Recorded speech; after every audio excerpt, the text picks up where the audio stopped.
this year and now mama aloma ka odehe ni baba omanye ngene ka TV Adom TV na tomo ye ni ngene okwe Adom TV ka yewale encourage nsem na me sha wasu yi mi amede dwumade ho chia me so ni mi dada bo ma mentie mate me da se wo so bebo odini e fra adwo amebo a na akwadwo matimpo afa che me ho ye de me se nya me nhira e de ma abrabo me se adom se ennom na ensempa emfiri mu mpie na enegye enware wadi fi ene ofi ba mu nyinara na yedie emfa wo ento ne nsem ema yedie enware ene dey me pese mbiso asembi se eba no aware awo ware se ba na brabo awo buo se wa fa manager bi se onhwe so mawo a ka be koso a ema ayadwuma ma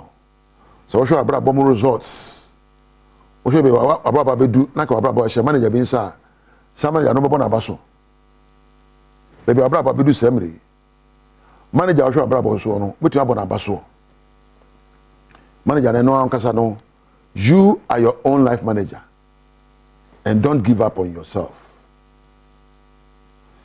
Put yourself up and take charge over your life's direction. Don't compare your life with others, for you cannot be like others. Wabrabo no one wabrabo so hwesofo. One wabrabo so manager. Wadwuma woyo, wapomodne, wawade, wadisua. You are the manager of every element of your life. So besum nyame, so besum bonsam, you are the manager. I mean the message also sum nyankopon na pa bonsam achi wate. So be power repa. So aware be de, so me wi ho. Wo na wo ye aware no manager.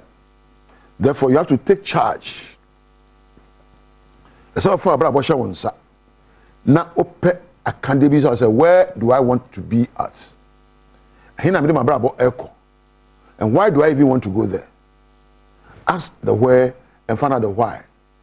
A day na me person my brabo a dance sonko e wo nipam. What do I want to be known for? A dim man and person a frame. Action so there ben and person me jana brabom. And why do I want to do that? Sika. Here sika emma kusi se obepe de abeyo. Money follows a good life decision. So stop following money and start thinking about how you can add value to your life and to the life of others. Then you can become great. So obede akande be kan abrabo ho na asone abu nkrofo so na ye fa ni nkonimidie that you think that you are capable of achieving your goals. So first get a vision. Where do I want to go to? What do I want my life to look like? How do I want people to call me?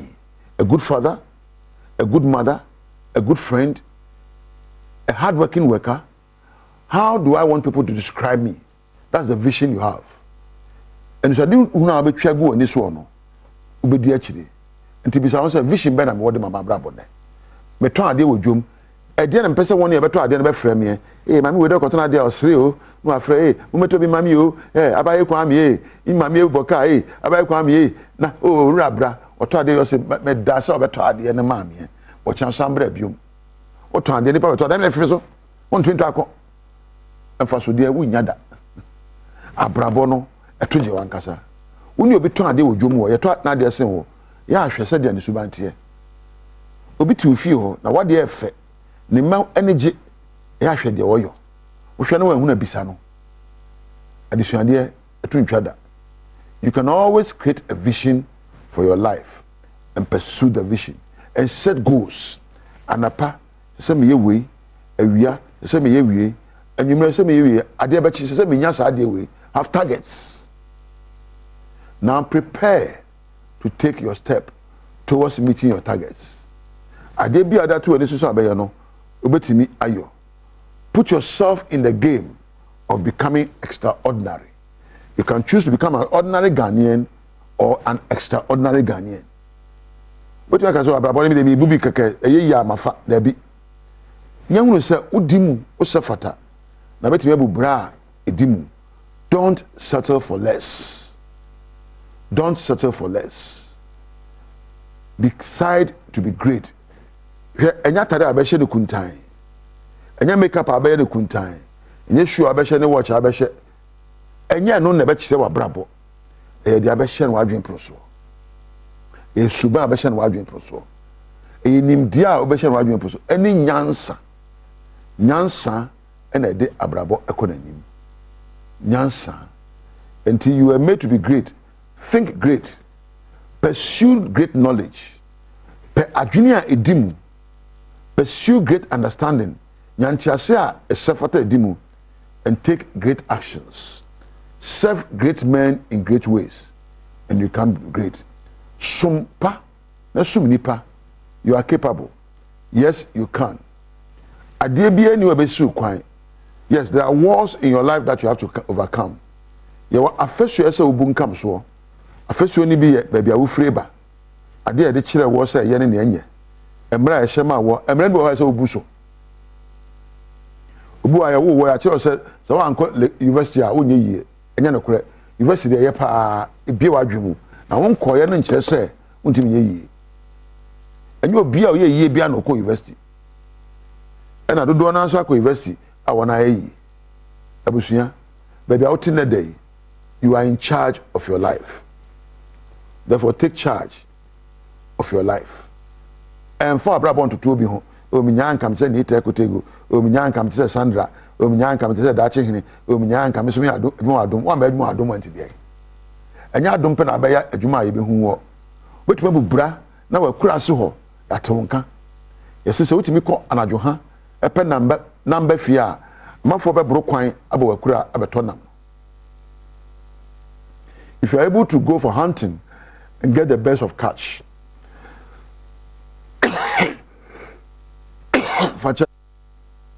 people will beat a pathway to your village maybe out tibiano mo abrabo ensani mo abrabo enimu na nyehu se abrabo you are in charge of your life and you create the directions that your life must go onyame shira onyame kan ho onyame mo ho ban na omma wo suban ni nyansa abetimi da kora abrabo na dimu na onfa abrabo ntutu obi dia ho so wo ntutu ho bi afọ abrabo to onyame obo wo no ho na ka che wo se meyese ne yankopon e ka se menyo no mo ma me na Thomas me cameraman ase na me na Frank oya me sound ase na me na MCR the floor manager and then put me lighting for ase na me ko production na me na production team ase me kanama kan say Ewura Sandra oyo adon Priscilla me da ase Thomas enhiran kan da che hene oyo hene mapa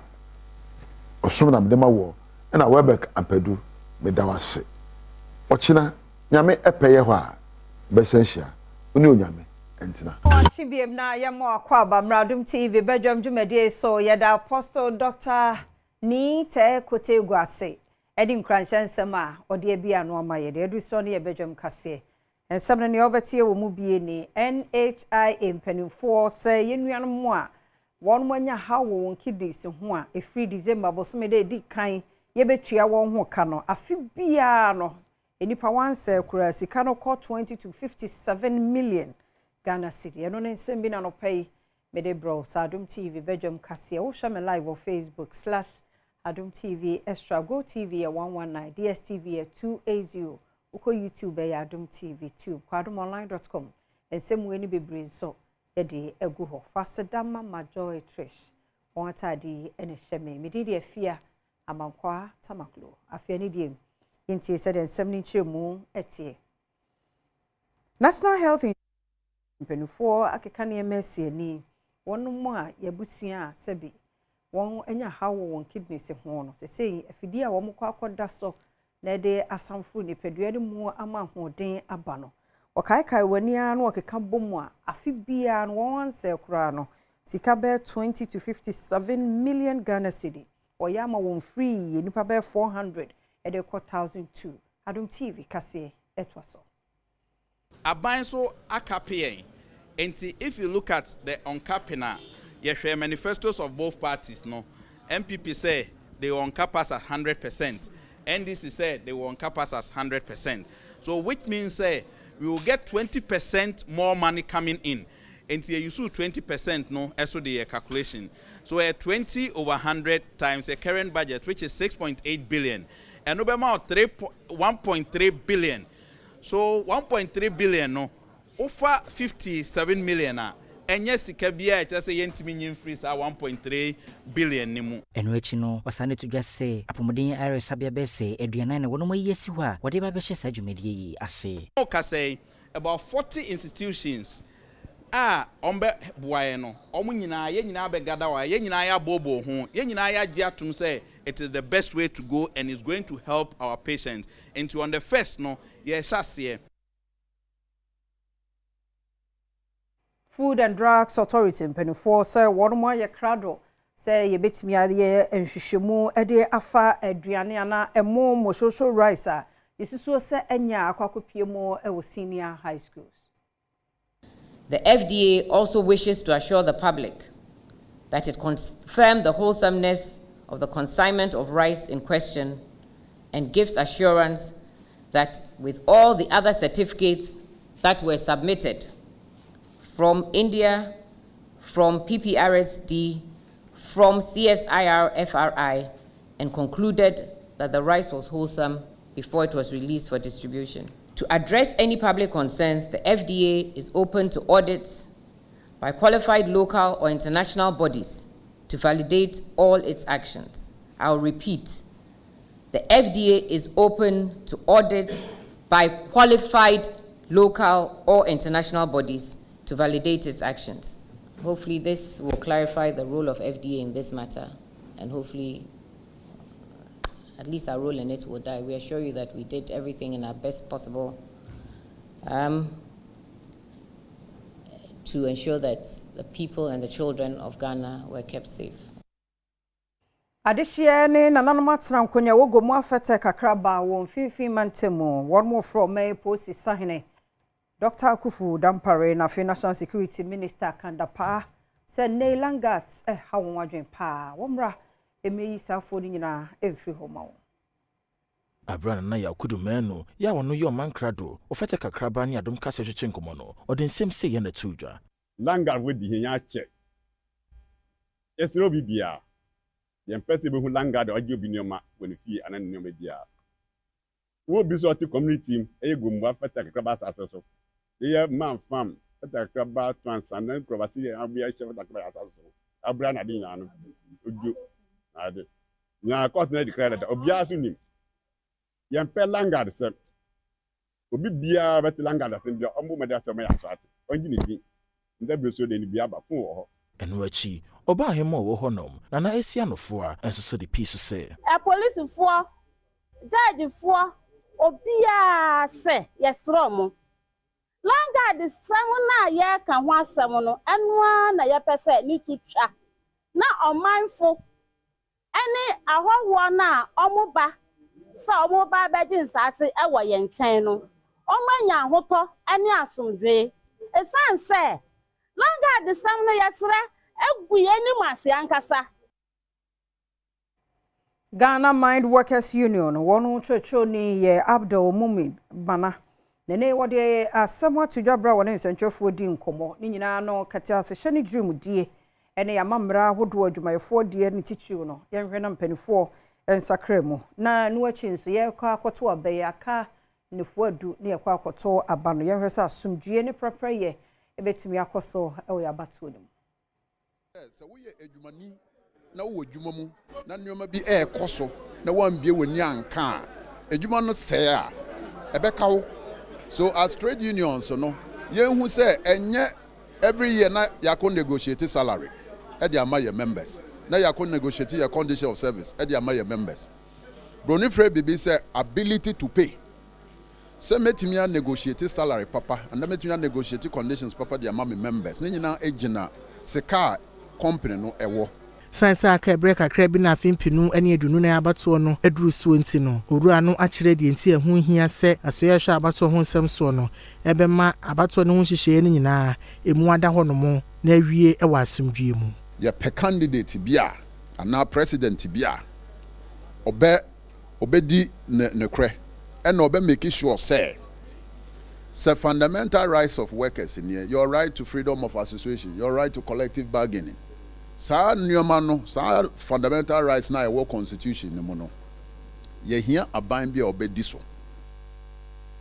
Omei posi sahine Dr. George Akufudampare de ato electoral commission ne Ghana fo nyina nim omaye krado papa so bebo nipa ene ajapade ho ban wafi abatom na asomdue no ayakoso adia no mo ano ebekoso atena ho. You have told us all the work that you have been doing. We are aware of it because we have been working each journey with you. And in terms of our preparation for the benefit of the public and the generality of Ghanaians, we want to also assure them that, in fact, we are over ready as the security agencies in support of the excellent job that you are doing. And we'll do all what it takes, and I repeat, all what it takes to ensure that this country continues to be at peace with herself. And Richard Professor Jane Mensa Tisenia or Dabato Commission one editor Jason Kitamudi, a Koye Pa or Chere, Shebi Abato Commission, Aye O Jubedi Emo. We are also near completion with our ballots, the preparation of our ballots for the presidential and parliamentary elections. And all the ballots, with the exception of the northern region, the Bono region, and the Bono East, have been disseminated to our police armories across the country. I'm well aware that the ballot papers for the northern region, the Bono and Bono East regions will be disseminated to the police armories this afternoon. Electoral Commission, so one my crowd, Juada special voting no ebekoso. Bibia wiemudie se wose koso na adom ne dom yen so 7 December so one my crowd aye ho hihye nyina kase no etwaso. We have worked with the Election Security Task Force and the media agencies through the Ghana Journalists Association, and to date we've provided the register or the list of persons who are registered on our special voters register to both agencies. And we believe that this has been exhibited on the websites to enable those who registered visit the websites to clarify their voting centers and so on and so forth. So we are confident that we'll have a successful special voting arrangements on Monday, the 2nd of December. Our officials are in readiness. We have an adequate supply of the ballot papers, you know, the indelible ink, the various forms that may be necessary. And of course, the biometric verification devices are also in place to ensure a smooth and seamless special voting exercise. National Peace Council and the National Commission for Civic Education account ho bom ma one mo edekasa kire afutuo ni asundie nkomo ema emiamia hudo bia yebeto aba hu se ho no ya na hoshe e kan se hotspot no one mo adi nkomo kire won die nti a eni kwan sa afidie yetete nsem bia ensem fata e wa abatuo mo kase no eba enye but obia hu se ni enye no ese wono so ojai and yeah, all the time on the pulpit, in the mosque, yeah, kasa actually nkrofo. But when you say politicians, omo their way, omo de dada nkrofo, I never be ni way. Eko zongo nu, but sesiano, ube say zongo phone no so, omo sorry, and the cause we say. These such programs no is within our communities. You create awareness. Politicians, they know. They make fair omajun say. When 2 minutes, nyamina demao. Ubetimi aye dia ubeye bia. Se nyamina ma 2 minutes onya. And it say oh ye bibia. During Ghana first. During Ghana first. Church of Pentecost, I war dear so any local council of churches, any Muslim community no. I war Upper Dentra West, Mensimo, Fifi Mantemo, Upper agent of peace, se ujina homa sumdue, a home and some Mawambota, and se asumdue kwa, any year anymore, where who buana da yet to a bunny at to a bar every. Maobiada on Chilanachi, while sorry be a munu, ye were NDC for. yɛwɔ MPP fo yɛwɔ gum ɛna yɛwɔ other political parties a ɔmo gyina ma abatue nyinaa ɛwɔ enti wokɔyɛ no sa wo mo wode basabasɔyɛ ba wasɔre mu ti yɛbɛsrɛ sɛ asɔfo no mo ma yɛngyina neutral ground na yɛma ɔmo hu sɛ obiara wɔ aba baako ɛna nipa baako na wɔbɛtu ama no kɔne kɔtu aba na ɛbrɛ fie ɛno akyi apade ntwabɔ district police commander DSP Ernest Ajekum ɛnso de to ɔmanfoɔ anim sɛ the inspector general of police men kan kyerɛ mu ana sɛ ɛkwan biara yɛbɛfa so abɔ ban abatoɔ yi animu yi deɛ yɛtumi ayɛ nhyehyɛeɛ de awie aka da yɛbɛto aba no ɛno nso hyehyɛ egu hɔ yɛto wie a ɛno nso yɛsɛ sɛ yɛyɛ yɛgu so a yɛyɛ sisi a megyina ha yi bɛnya polisifoɔ bɛyɛ sɛ aduasa abɛka dada ne hɔ na me regional commander frɛ me sɛ krakye wɔpɛ dan o na mede nnipa 16 ɛsan bɛka ho na kyerɛ sɛ yɛgu so na ne nyinaa nso bɛgyina mo nso mommoa so aposifoɔ foforɔ yɛ a yɛfa wɔn mo na wɔkɔ entity ahodoɔ mu no NDC amanyɔkɔ Franka Tuni John Dramani Mahama sɛ no kura bia ni mo sɛ nyame yɛ nadom na ɔbɛfra bɛnwa yɛ mampani a saafo ni nyebe yiwa free ho no ɔsɛ no kura bia enimu na mmom ɔbɛhyɛ wɔn kena no ayɛ wɔn ho ayɛ adwuma ɔbambɔ mu akase no to aso yi me pɛsɛ me ma ɔmo arehye mu sɛ nya nokre yɛnte sɛ ɔmo ba yɛ no ne ayɛ recruitment military ne police ɔmo bɛpa mo mu nyinaa enti na ɔmo adwen yɛ ɔmo sɛ yɛn yɛ te sɛ ɔmo enti yɛn yɛ ba yɛn so yɛ bɛyɛ saa enti me ma ɔmo nyinaa arehye mu sɛ ɔmo a yɛafa ɔmo no a ɔmo kɔ through recruitment yɛ ba yɛ mpa ɔmo ɔmo bɛtoa so yɛ so yɛ bɛfa yɛ nipa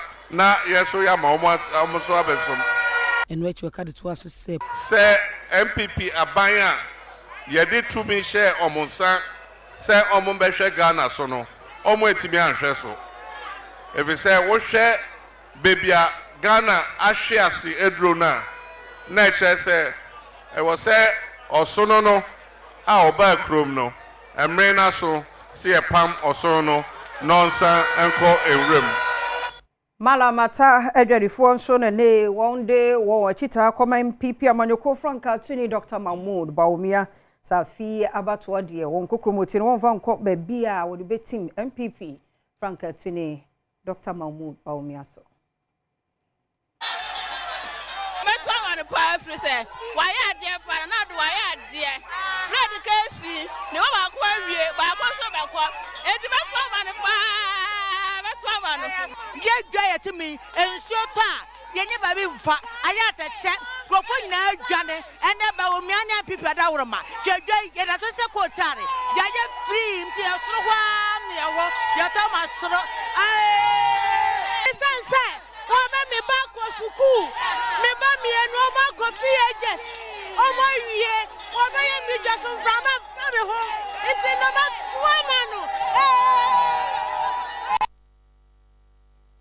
Bayenye no so na Adom TV Badwam kase na no pe ha na ye di siaseda na ye odia omre no wadaagye na mekoso amasere o sa fe ne ye de obon krata na to so na so bebie phone lines no na so de odia aba wa bato no ahoboa ene se de ebekọ no nti twen ye be 2-3 minutes ya saba ye yada se ye mo akwa babiem e de oba Adom TV Badwam dwumadie no eso na ye wuku ada 27th November papa yada se obambo no hweso panti ene yeti ase ade tun bia medofo nya 10 years wasase so cause enye easy sa so be sorry ene enye utumi so na o de sorry abasaka sie bi ene na eda ye so na dwode suoma onimu ho so hwe no na urade bambo no ye kese wo ye so nti wo sorry a medofo se wo da de obo wo no ase no onye hwe fanase dama no akura no cho obi ade no beda wase won ze de ya na otirimu ye ode ti enye urade sa no bekoso ahira ye so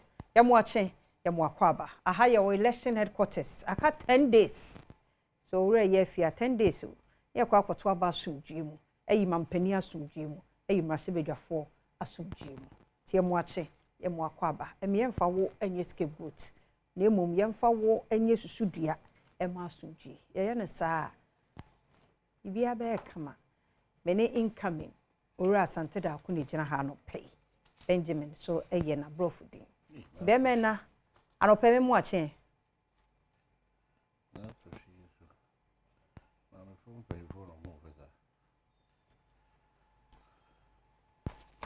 Hey, Natoshi.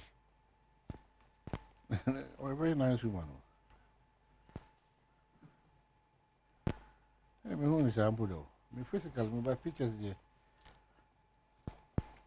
What do you say? Hey, Oba now have bear master uniforms. When we see what kind of videos. Hey, I mean, you so and then the Fidelity Bank, they are heading with Baby will become baby. Hey, you're supposed to be passing there. Bobu Calada, you they say, say my back. Because I'm a back. And you wouldn't know I'm who you to that. They be a apostle as we see. As if it's one could be done by them say, Muni Yesu Christo, Naye. Moon Shirani de Kruno. Where do you said one any answer, man? Why you need to ring? You know what you are saying? Yeah, but you be all some year would be the ah, sorry, dear. And I pay him be a dog come out to be on him. For Niger share December 7th. Now for what was here, Cotua Sumbiaba. Near you can do for. Now, there be there with daily graphic, Momoka say, I can feel do not there be deposit. Ubia smoke say, a vote is a kind of prayer about the kind of world you want to live in. So, Cotua Bano. A yem paibo be a sam paibono. Oh, sre, abrabo, and I crow our person with cinema.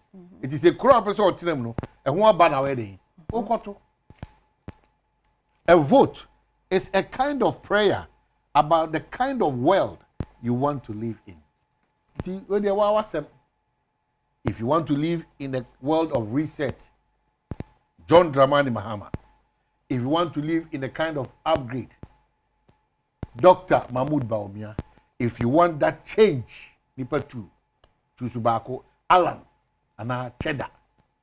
Surprisingly, PNC, these people from that say, my many men won't be one. And I say, oh, Nkrumah Museum. Oh, Uncle Nkrumah Museum, that's what they got to about. Yes, there was a Bogu party. Yes, seriously. Hey, yes. We don't consider the Nkrumah Museum. I mean, any problem. Nkrumah Museum. Nyoma ekosu nyina wo ukona Nkrumah Museum akode. Okogene nsemu ishira. Oh, ya bre mo ne tete sem na wo. Ne Nkrumah wa museum. Bebrebe ekosu da so na Nkrumah Museum. Koso. Ya kika nyoma kese na wo de wo be flag banner na Nkrumah Museum. E na CPP o mo so mo nya breni. Pa. Hey. Anya se man pay bi na mpese mi di o. Dem o mind yi buja mo bo ade na e be de tuba Cheddar.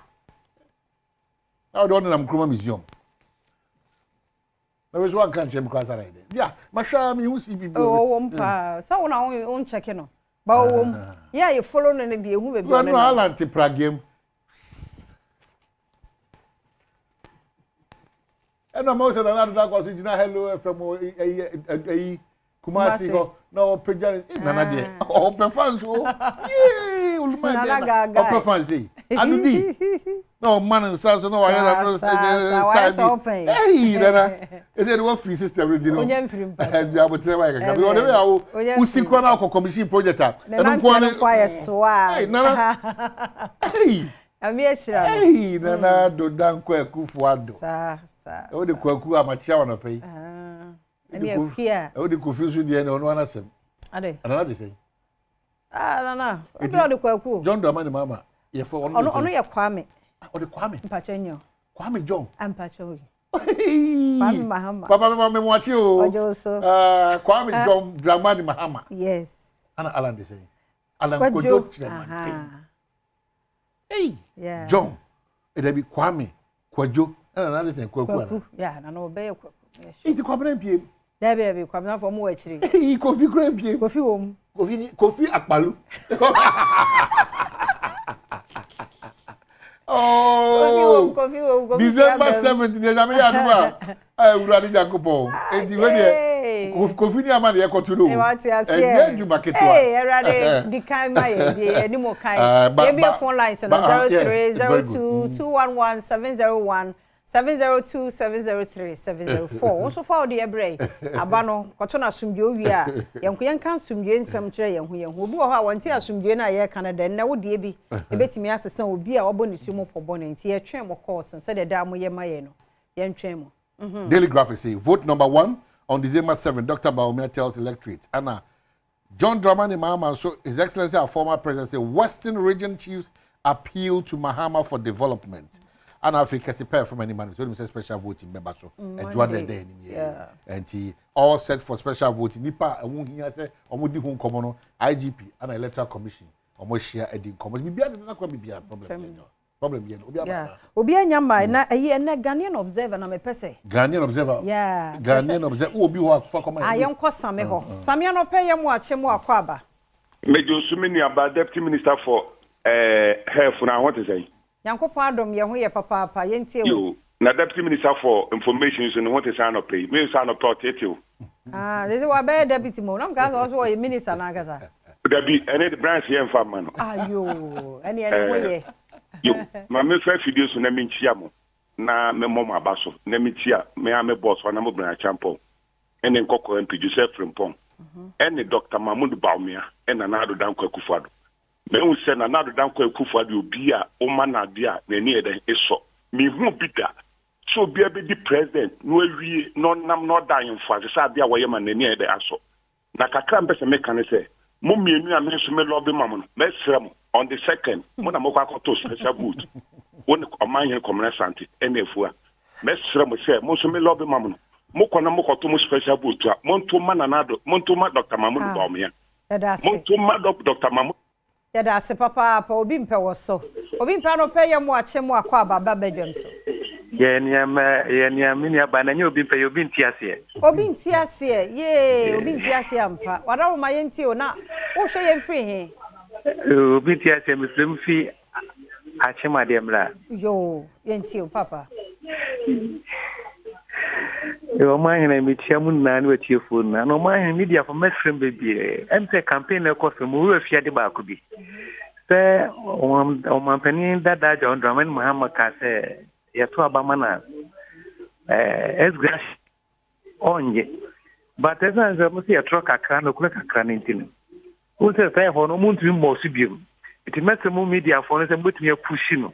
No tumi asisu dia se esgrash no ba onu di untia madesre die ni yo yada sepa ebedi hu djuman so amao samo wa homa no so papa no pay yam wache ya we dia ma mentia mo na membo ma abaso kurenya me ni me sori anopa na me tie mu the way am si ya no mo ya justice yada me ma twen ama mo ya de pa yada se we dia me kenyina ni se abatu ono bibie nsi ebe boko because ebe wie no na John Mama aye president na oba first lava appear king oboasi west oboasi east na Samuel Abaje any akrofom Azuma say aye be system because ya to am MPP for na by mputu ye hu se papa pa bra same wa homa no so bra Charles don't pay am watching the Adom TV Badwam so so se papa na hwe free here no pay Adom from Sunyane. Sunyane. Okay, yenti ya no ma woni so kakra ya last caller ene Patrick yenti. E he mo fi Sunyane. Yo. Ai. Oh, yemfa Patrick ni yemfa nwie. Patrick anope ya mo ache mo akwaba. Obai ma me jusu oburu. Patrick ni ansa bu nsu mo pe na mjira me kase ni ma de mo so thank you. Yo, yenti we. Amentia minua kwamna na mentia na pa ahafuni ba eleni nyina ja obika afkanya ase number 1 amentia no na sede na minua no bi ka no ye betre se wo fa sa de we si serious wa eno na wan hwi ne se o party no entimi anweni a ne binimo kwahyehe wo mo akomfo afi obu se binimo gina street mu no mo ye de yedidi ehyehyehye taase no etimetre se omususu fo makoma ni saa ne manachi because tefra hwe ase mutu a edane entisi de saa de sheet mu a o party entimi anweni a untimi nkohye wo ho akomfo etimetre se yesusu fa adwene bi sheet mu na de be si bia no nyame na amana basa yada se papa yada se Enye last caller yeda mo asepa de patch ne nkwa wo ho a ye be se hia ne bia tumbi boy me na ye hwe eyine. Well, so people back up the chat to na fi bia brain in my. Na me observer na we. Me observer. Me say na se be say Ghana gold no be eduru no yes. Enwo aba ni monyam pa nti no na me pese wo ho ensem SO is in focus. Also PMMC puts Ghana gold on top of Africa world. Now we to say young gold in a day. Yammy money economy pa, but no so just young galamsey no there be original proper golden and ye and tiene a home and some no honti yaviana. You are other news none away. Babin's lawyer criticizes plaintiff for self-inflicted harm in court battle and fact check true. Napo mentioned John Mohammed's name instead of Dr. Baumia during address at UPSA. And this was celebrating Prempe. That Santehene banished by the British. Big one. Freddie Blaze claimed country's inflation rate stands at 14% falls. And once so when you are AdomOnline.com. The exchange inquiry on the paper said, His Excellency the President has said that Ghana will not ban Nana Danko Akufo-Addo. And I show you this. Yes, see, a good year some Erica said what it was so. Now what you mean so health tips and all a stroke. Where did they teach you no come and melbourne on a pa and crank it to a crane stroke? DNTI, your lifestyle. Can you watch you won't come my year, no, Joada Benada, Benu Queen so. TB, Yen I family and Hobra. Now fair who's a pebeba. For more interviews, Bakum, you know, Ban Sana, Pensemono at Watson. To cause one more video Adom TV, if you say was we, that's it. Another morning, Yaba, the Agudiamon Sam Abroad live, it will be Jamus and Sam Dawson. The Safata South in the Kufu, de Bassano, a wala natural mineral water, or the Esia Conconia de Bawala natural mineral water, Sanyawala and Numonsobia, Sansona Black Friday, a cost of Franco, as also Ejinemo, Franco Trading Enterprise. I must say, Brunye, on Person Muniamano, or Bia Nyabito, Tino Matatisono, Apono, Unibia, download the Franco Trading Apono, na Vivia Paso to be out on Sakan, Canoa, Yana Fe, and a Crasama, another 40%. If you're there by Bora Franco Trading Enterprise shop bia nefa wo ho gym say fridge speakers mobile phones air conditions television nina onsa ebetumi akabi Black Friday of Franco Trading Enterprise. Now mokopie mo wo golden eba mixture for akache almost say yenhwe na yentumi mwa now malaria ne enko golden eba mixture na make come for at the amount ideal eba wo mo eboatama eba mixture na so eboa ama be ma wa be mu. Yeah, man, that is Badwam Heba mixture. Benye bo kaishi drugstores a whole kaishi na benye bi ato ho mtakrade ko for di ankoko ne odan yes meka ho nyina asem ade achro yesi akonko na ye omoa Sergio Manocho Bernard Parebo twa me producers Kejwa nankasa ne Erica Siedu boade be hya se no UEFA Champions League another game running Manchester City the see from after say running away with 3-goal lead. You heard no more to Osama. Final of 4 to take out a Bassa winning 3 and a Sporting Titi Fiasna and any Bassa etime a winning Sarah Bayern Munich and the Paris Saint-Germain goes back up and a PMO. Right, and so I don't know the course so Manchester City game on the morning other games. Here are not Pep Guardiola and Hennes what it the 300 maybe Sano Sena Nemoreno or Heno Nenibano so what it in that is Pep Guardiola pressure that started by 6 games. So we know MI just as we thought we na balance so the other results are Enra Basso in the Champions League, Spatislava, Milan bought 3-2 Sparta Praha, Atletico Madrid nominally 6. Bassa Madika Bayern Inter Milan but Leipzig by a goal to nil and Leverkusen about Salzburg by 5 goals to nil. Man City the no Sporting CPT Fiasna Konomone Kenum Manetimo Bako and Arsenal. Yes, and if you for a long time that Sporting Ultimation with FIBA Arsenal could be the young boys Atlanta Ebono Kansia Emanete Ekanimo Bako Yansha and the fixtures no Sunny ABC Ako.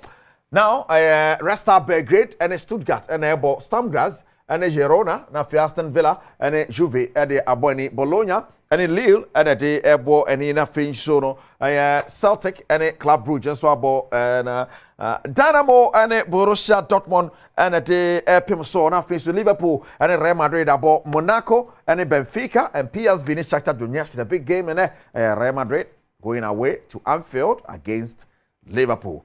The Kashan and Sosa Efa Mame Franco Trading Enterprise. My sponsors and a poem came say Black Friday. This Friday which me ako. Yaka Black Friday a day a sunny a ton money and tonos are.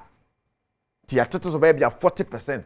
Normal day be about Unyanisa. Franco Trading Enterprise. So now Yanko as and for the Senior National Soccer Team, the Black Stars of Ghana and NED Executive Council Asia. Makawa Sama Show, but former Ghanaian international, former great Abedi Ayo Pele, or na no talk Ghana and somewhere Kosuni, say on Tankasa into Akasaba Kumudu pa. Yes, the match show, then some Waka for Ghana football. I think time changes, and this we are talking about 3 decades. So, whatever it is, we shouldn't look back. We should just look forward and work very hard to achieve whatever we want to achieve. What it takes to be a great football team or a great football nation is to work hard and put your house into order and make sure that you get results. And that is all that it takes to be a good team in all over the world. Put your house together and then you make sure. So for me, I agree with him that football is one of the key to ensure that the teams in the country, and I can tell you, I was playing for Tamale United at that time, but Olympics, when I'm in Accra, I train, and this I must thank Accra Great Olympics for giving me the opportunity to be training with them till I catch up a flight and go to the north and play with my team. Right, I know I Abedi Ayo Pele, then some of the two drive the maestro, no them say share me and here the piano, intimate queen muntam, Yanimun Kwani and Shania, the home compare, as a Hadrian Part, Executive Council of the Ghana Football Association, and one more Asia. Coach Otoado at a face on Black Stars and Samunano and then Omar Puma Sibre AC Munche Mundi. And now we are GF or Hobby Yiripa Otoado or in the technical team, no Omo report 10 year now no Cruche de Goon, Crata Asono, a Brassoa, or some Cochijomu, and in Guasia Bayano, a Ghana of Waka Oma Otoado Papa, now so an idea, and you're my Ghana, and a coach you coach Yawon. In a executive council, no, and I'm got to Trado, no, so I can in some more, or they're going grata, no, so. See a jar of coin, and I see a man I talk so, I at no, and then she won't we are at a GF, I don't want some baba. To do now, so say, Papa, the modern one of form Tiana coin. In a executive council, they say, I'm a kind of modern one as we are, or so Chiramudinti or my Ghana, and fish Jonuni, a bloody kind cry. Yan Sanfa and Yan Chiraf Cornasi. Afi the technical team no see ebe sachire mu anase kofo bi asan beka ho entiene GF secretariat wo ahoba yire ye hwani mu se de betu dwa bia no GF no bebo no boa wa kire Ghana fo se Black Stars no ye besan fa ne tuma pa fra wa bra otado di anim anase nkofo foforo ena ebe gire mu se technical men.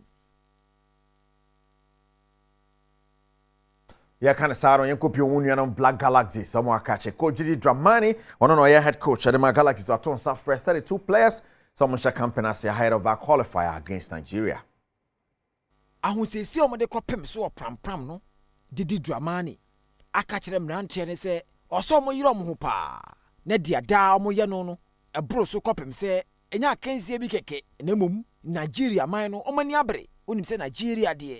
Say no mo bom feature ball crana e na mo dene ne santi Championship of African Nations Chan qualifiers say Ghana de ni bechira se bia sa kudini oso mo gina mu enu nti Didi Dramani wo kire se December ne de toso aduonu ba ko no first leg ne tudwa emrante aduasamienu ya wato nsa afre wo mo nyina wa ebeyi wo se kogina mu ne te Ghana nimu no wo hwe nimu se obekokode ne na se niam akoso ne edi Nigeria fo so nkunimu a Chan tournament no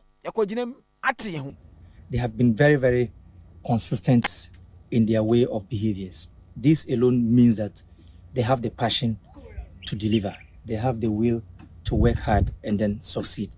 And they will tell you that the few days sessions that we come to do here,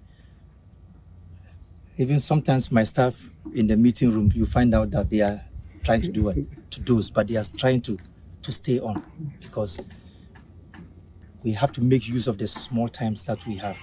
On behalf of the team, we are happy that you are here. At least every house needs a parent. Of course. And when you have a house that has a parent, it means that you are not working in vain. You have people who are behind the scenes doing other aspects of the game that see us executing. We only are here to try to execute and make sure that we put the team in order. Right, and on the cost of Black Galaxy's camp. Golden Eba Mixer, Boatima Heba Mixer. Yes, sponsors. Now, Yanko na Yanshe Songo Steak, Mr. Patrick Osajiman, Countryman Songo Johnny, our Songo Steak. Yes, so. Mr. Ajiman, fantastic morning, Yamo Kwaba. Fantastic, we be able to. Yamiato, be a fine. Also, we are the radiasi. Fantastic. And let me take, I on why I was every president, resign. And I say, or sacking of it. Every president, a very serious for mine. Your football. Your Ghana Football Association, my name is disgrace your man. And also, and before a jesak, headmaster, rule.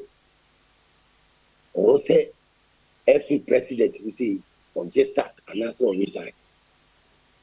Because 5 years now, why football, or could say 6 years, because watching football, so 5 years going to 6 years now. Only achievement we are. The records, and that's an achievement, are very bad. The achievement is so bad to the sense, or the Black Stars score AFCON, Cameroon. No about 3 matches, but nothing no, Andre, near film. Your best year, we don't correct our mistakes.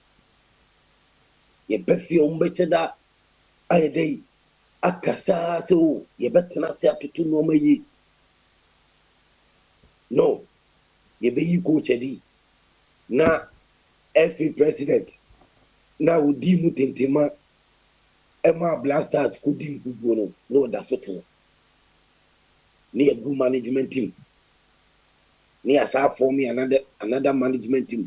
Management team of Blasters no mugu, See if we Cameroon by a 3 matches, no. Omaji, taxpayers money a dear we. Omasa for me another one. No, most of the World Cup kata. 3 matches near Kubu and when you must say. Every president here demote in Timan. And also on the record for Basa.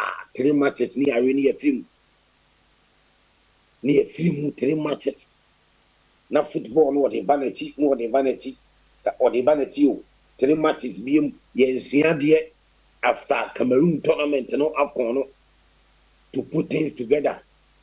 To make sure say woman almost fata every moment the woman send fata a moment the and a repeat kata World Cup 3 matches here free me buy and send you coach ya pamano or and you say coach ya there you say every president to do more tintimai or blasters or ya there but ye jan ho what dear rema baby Cote d'Ivoire AFCON tournament, and also 3 matches near away.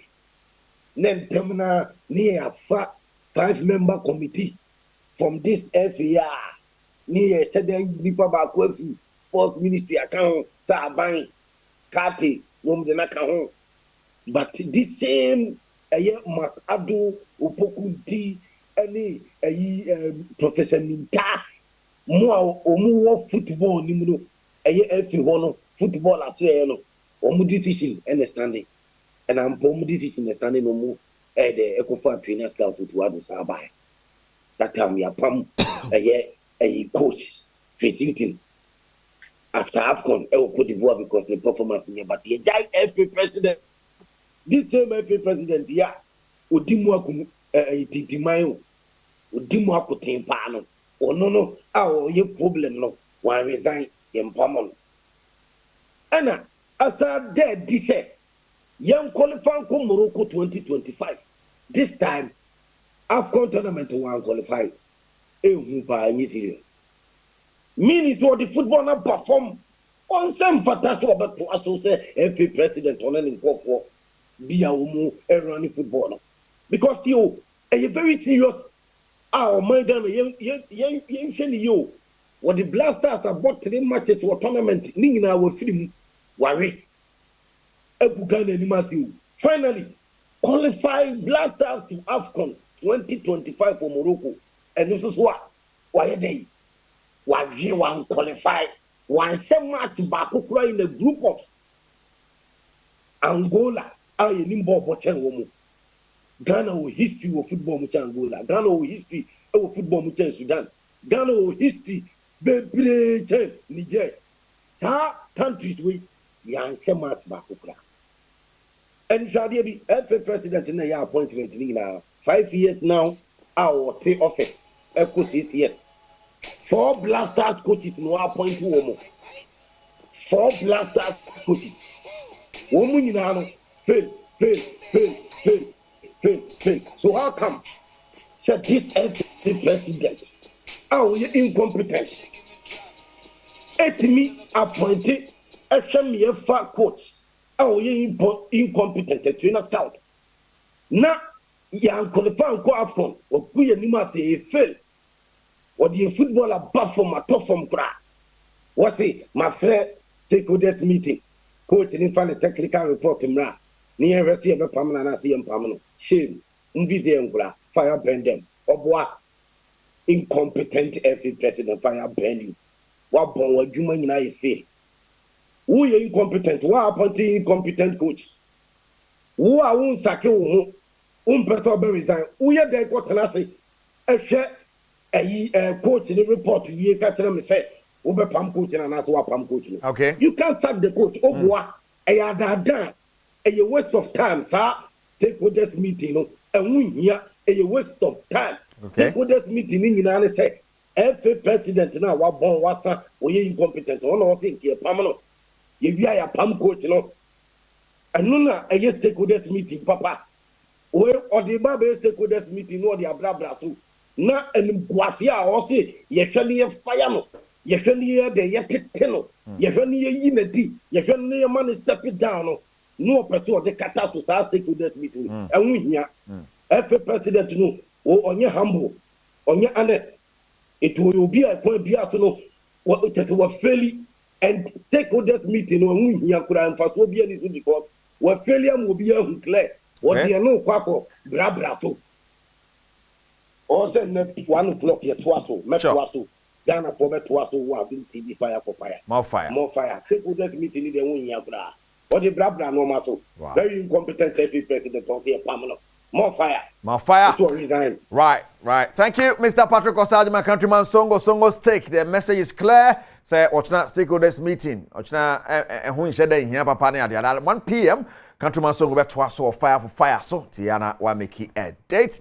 Channel so ideal eba or the golden eba mixture ba eba remedia malaria na chi dom ngina dia fi oboatma eba mixture mo jana so ba mo jana so be memu ba cho mo office wager SCC benya bi wo kan hia kra na boache eba repass venture hello say eba takrade mensa Kofodia Gapson Pharmacy Benor Pharmacy nkoko Hesad Pharmacy no Wusco B oda ochene eba heba Eti patrol and on Sunday. And some no so here Black Friday or Franco Trading Enterprise sponsors. Bibi episode Tobiano is a match teso. And if you feel that quite almost to say here and easy. While a natural mineral water, yes, sponsors are Bibi Mokan what you see a concom area. You can see Brel or Bedroom. So you do see Sergio Manucho, Bernard Paributre, and the producers. Yana Wakai at the Nankasa Kakijwano. Erica see do body near. Cause what bedroom. Kwa baby Adom TV bedroom health tips. So. Ana many bebre se minya doctor for bi te se Dr. Duboate mo bana o mo kire ade sa asa ade no wutie na msere ya mu ni so ye ba wie fiada no na wa hunu niema etwetwe stroke ne bene ye ba beto aso ne ahwe courses ade na de sa stroke ne ba mpo akrakuma ba 10 years e bia bohu se wanya stroke mene Dr. Duboate wa endpoint homeopathic clinic won wada Roma ene etimi di sankomwe doganenso ye na ase stroke then a cause Medase ebia na obi wana the first time no OT before I be call the causes of stroke kra no de na ya kire nyina ne say from Monday nyina de ya kan nyina ne say stroke yade a eye esiwo enipa de seni adwene yade a emoja a enipa wo say kokko adwene mu no se moja na ntimi anko adwene nim se entini no ene musisiye ene nti ama moja na ntimi ankom ana se wuntini ene mu epaye ene ma ama moja wantimi anya ina blood anko wadwene mu a ene mpem bebre no ano ekofa yade ye fe stroke ebaye na ye kan age so ne kire se enkwala nta anya stroke even though se akwala betimi anya stroke enkwala nta anya ya na usually na mpanyifo ene kwala de Kafes kra nan company obi benya stroke na 60 years plus 50 and then they obo say oba clinic ya 30 35 40 50 50 ni 60 ni dey na say buburu enti eye empanyifo na ye tanya saya de we pa na normal a obusa me question ye cause stroke no e doso ebu ana medical condition bi ehun sunsanso e na kofa ba na ebu o na ye lifestyle enti we dey say stroke ani pa nya no a lifestyle no doso bebre yesu ni ye ban ene se de ye boy bra sifa no ene ko ma ikonye yade ye fenso stroke na yade ye di stroke ba first yade ye di stroke ba o he stroke kra no ni mu be se 70% no ejina yade ye fenso hypertension moja broso sa obi akoma boni pedi na ni so biri no ni yamu hye no o se mintimi na hono nyina mbete sa yade no ma sa science no give big car no abena yam hyehyw sa yade no be check pressure na wo soro wan hwe ni yi a betimi anya stroke ti de pa sa kire nyina se o pressure na wo soro na kire se pressure no a wo moja ni mu a push moja na fa wuntini mu no wo soro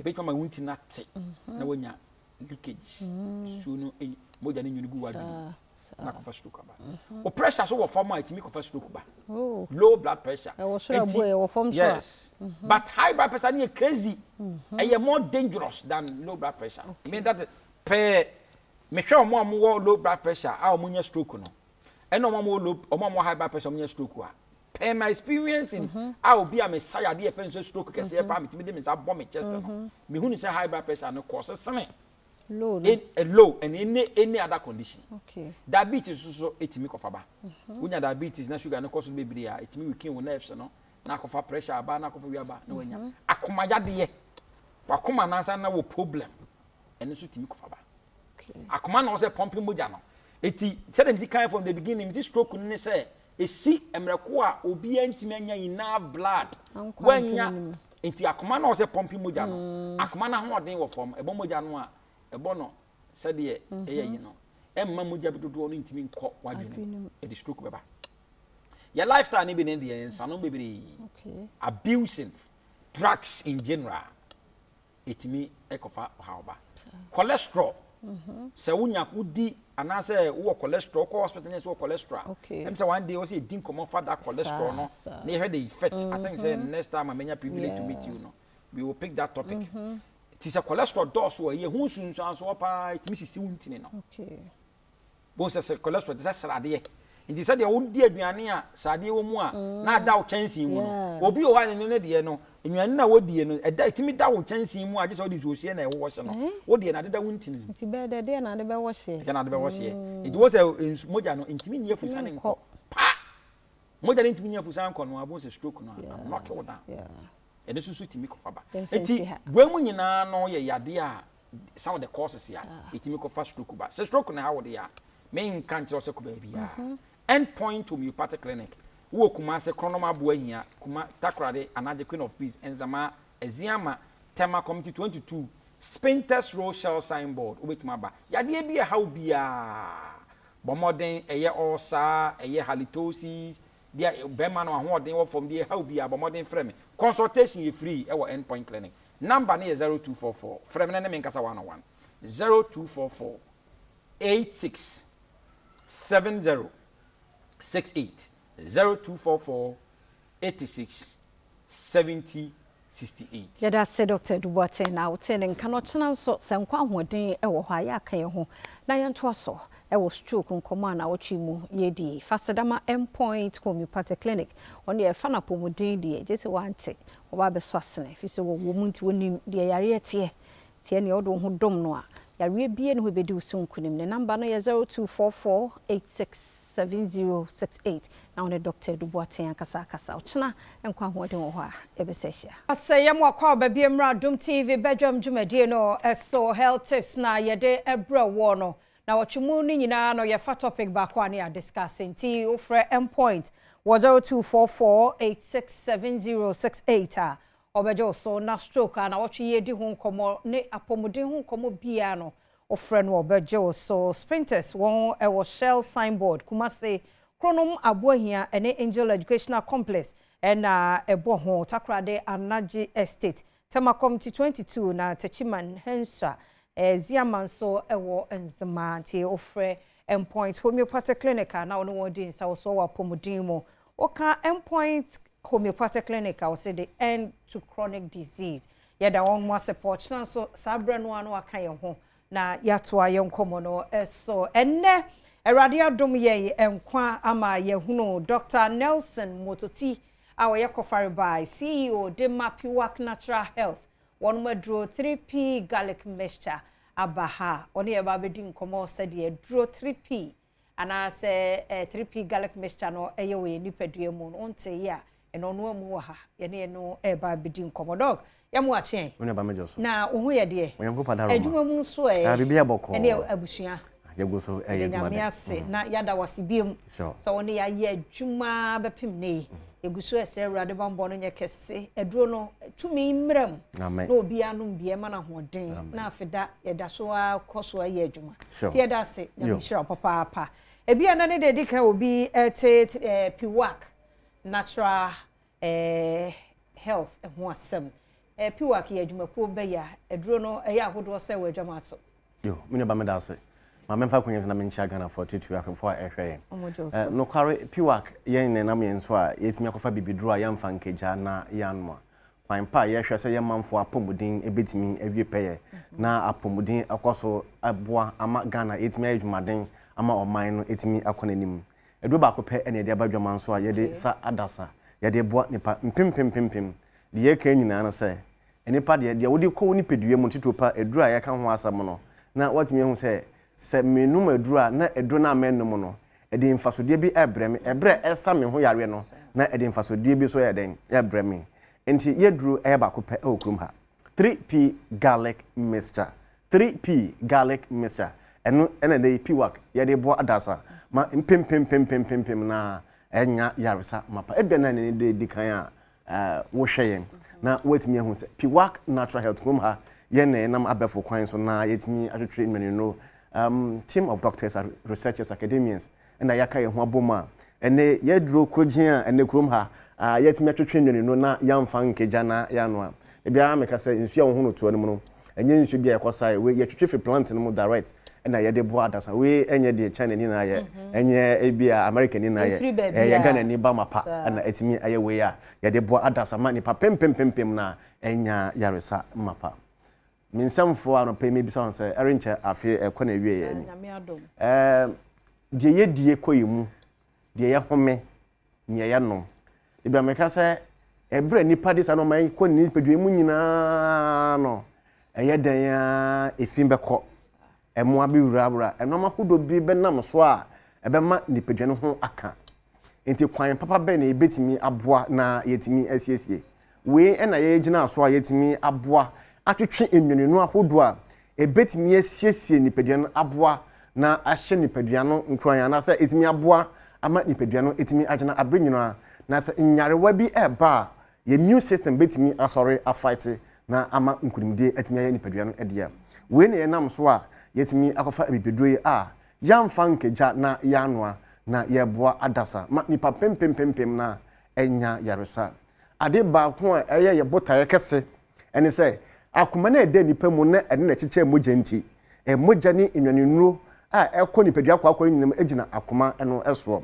na ade bia meka say efin anase bibia ensefata eba dobre ahodo no mu moja ni enwanenuro no efa eya na ekofa oye ne kese ebeto onipa nipadua eso etimi ma sebio adwene kura fa ho kura no etimi eka empo enam so ema nyarewa beti se ndudue yare de fani stroke no ebetimi aba onipa woso ebetimi anam so ama koma yare ebetimi aba onipa woso ebetimi ama immune system kwa compromise ya ebetimi di ohaw kese ababeto onipadua eso enti kwan papa ben pa na yebetimi aboa ibra meka se edan ya nipa wodamu no se muye fi a yesiesie yentu mfidan mu nko yesiesie nti sana nipadua yeso edan etie enti piwak ene yema Ghana fo nyina enwanunu a ebetimi aboma yesiesie nipadua no na akoma na edan yemu no constantly no ebetimi di moja ni enwanunu akọ aba abre a ohaw ni chimato bia nyaden emma hom enti anopai mebisa ho se how far and so bidin ti sen within a jaw no ti sen edu ba bi wo ho a sister wontimi nya adwumaden bia papa wonya adwumaden bia but kakra no abre ya na ohumie no wote so saa mesre se edu ba bi wo ho a se hypertension na se high blood pressure e sha se ya saa no marketing kiti na yi ne ho adi edu ba bi kra yare se de kana ya silent killer e wi wo kra edin ba bebre konsia do o munnim kra se saa yare mpo de do won ya den e koye enti de piwa ka kan nyina ne se yewo nnuane bia nipadua no ehia tetu meka nnuane nuro enti nipadua na akwakwa wo yemu akoma na ewo ye nipadua no mu no wono so hia nnuane nuro ahodo bi na alice na free garlic mu eba no eye nnuane nuro ahodo bi a akoma na eden ehia eno na piwa fo ya to ye boas ya twetwe sa nnuane nuro yi na ye de boa adasa ama apomuden enti opa bibi ba ko a ebetimi support akoma no na etimi di moja ko aba na anam so ama efie wo nipadua so ebetimi asonso dia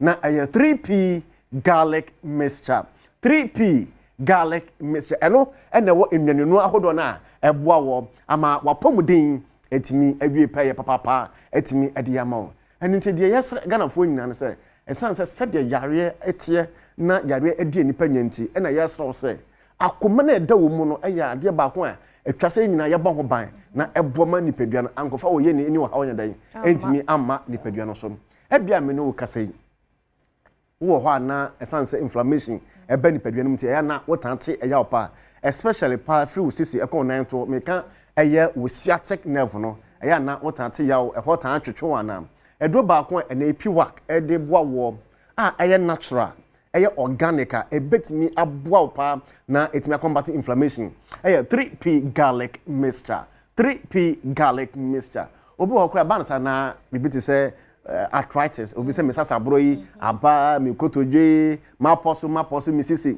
enam so ma obi ntimi enna tokete so a esanse eya wonti wontimi enna mesre edo ba ko anope medicine medema Ghana ama yapomuden etimi abie pep akroma de na wetimi hu sem 3p garlic mixture 3p garlic mixture Ghana eye yankasa yedemu a ebo papa ebira wonum na ete sa yawo ketenkete no esan relax wo nerves no ema wetimi da sorry ema wetimi nya extra energy ema wetimi tua wadwuma so ma no bie pep eye 3p garlic mixture enu anope yede somo na yaboa ma wapomuden etimi abie pep yede enu iba yi nipa pem ene nam sa do pai so ama apomuden ama yaresa mapa etimi awie pai obi wo hade bia na oka me nyare nso etimi say me hunam me diapo besere ano pai say uhunam anasa widiem etan ya wo sa paade a ene edo ba ko ano pai yade ama wo aye 3p garlic mixture ye kwa ye be adwuma stress edoson pa enti etwase wonipa bia nkasa bia no etwase wonya noma bi ma obetimi dia bo nipadua no ho ban na wa ho odin etime gina so na ade ba ko ebo ma wa ho odin etime gina so de na kan say 3p garlic mixture eno no ewo enwanenu ahodo a ema wo extra energy a ebetimi aboa ama wapomudin etimi awie pa wonu ma aduro bi aboa ama wo pancreas no etimi produce enough insulin na etimi regulate wo sugar level na ma wo meka diabetes yare nti a na kai hu say 3p beboa aye adwuma no ama wapomudin etimi awie pa na Ghana for man so de piwa ke kan nyina na say 3p garlic mixture so oba enye nyinse na wafa na enye menopause na aka wa adopa ba ko betimi abo regulate wo menses party ama wo de na wetimi hu say aye 3p enu na ne yede ama wo ama wapomudin etimi awie pa ukọ across the country a you know pay wo benye bi na wapomudin etimi awie pa papa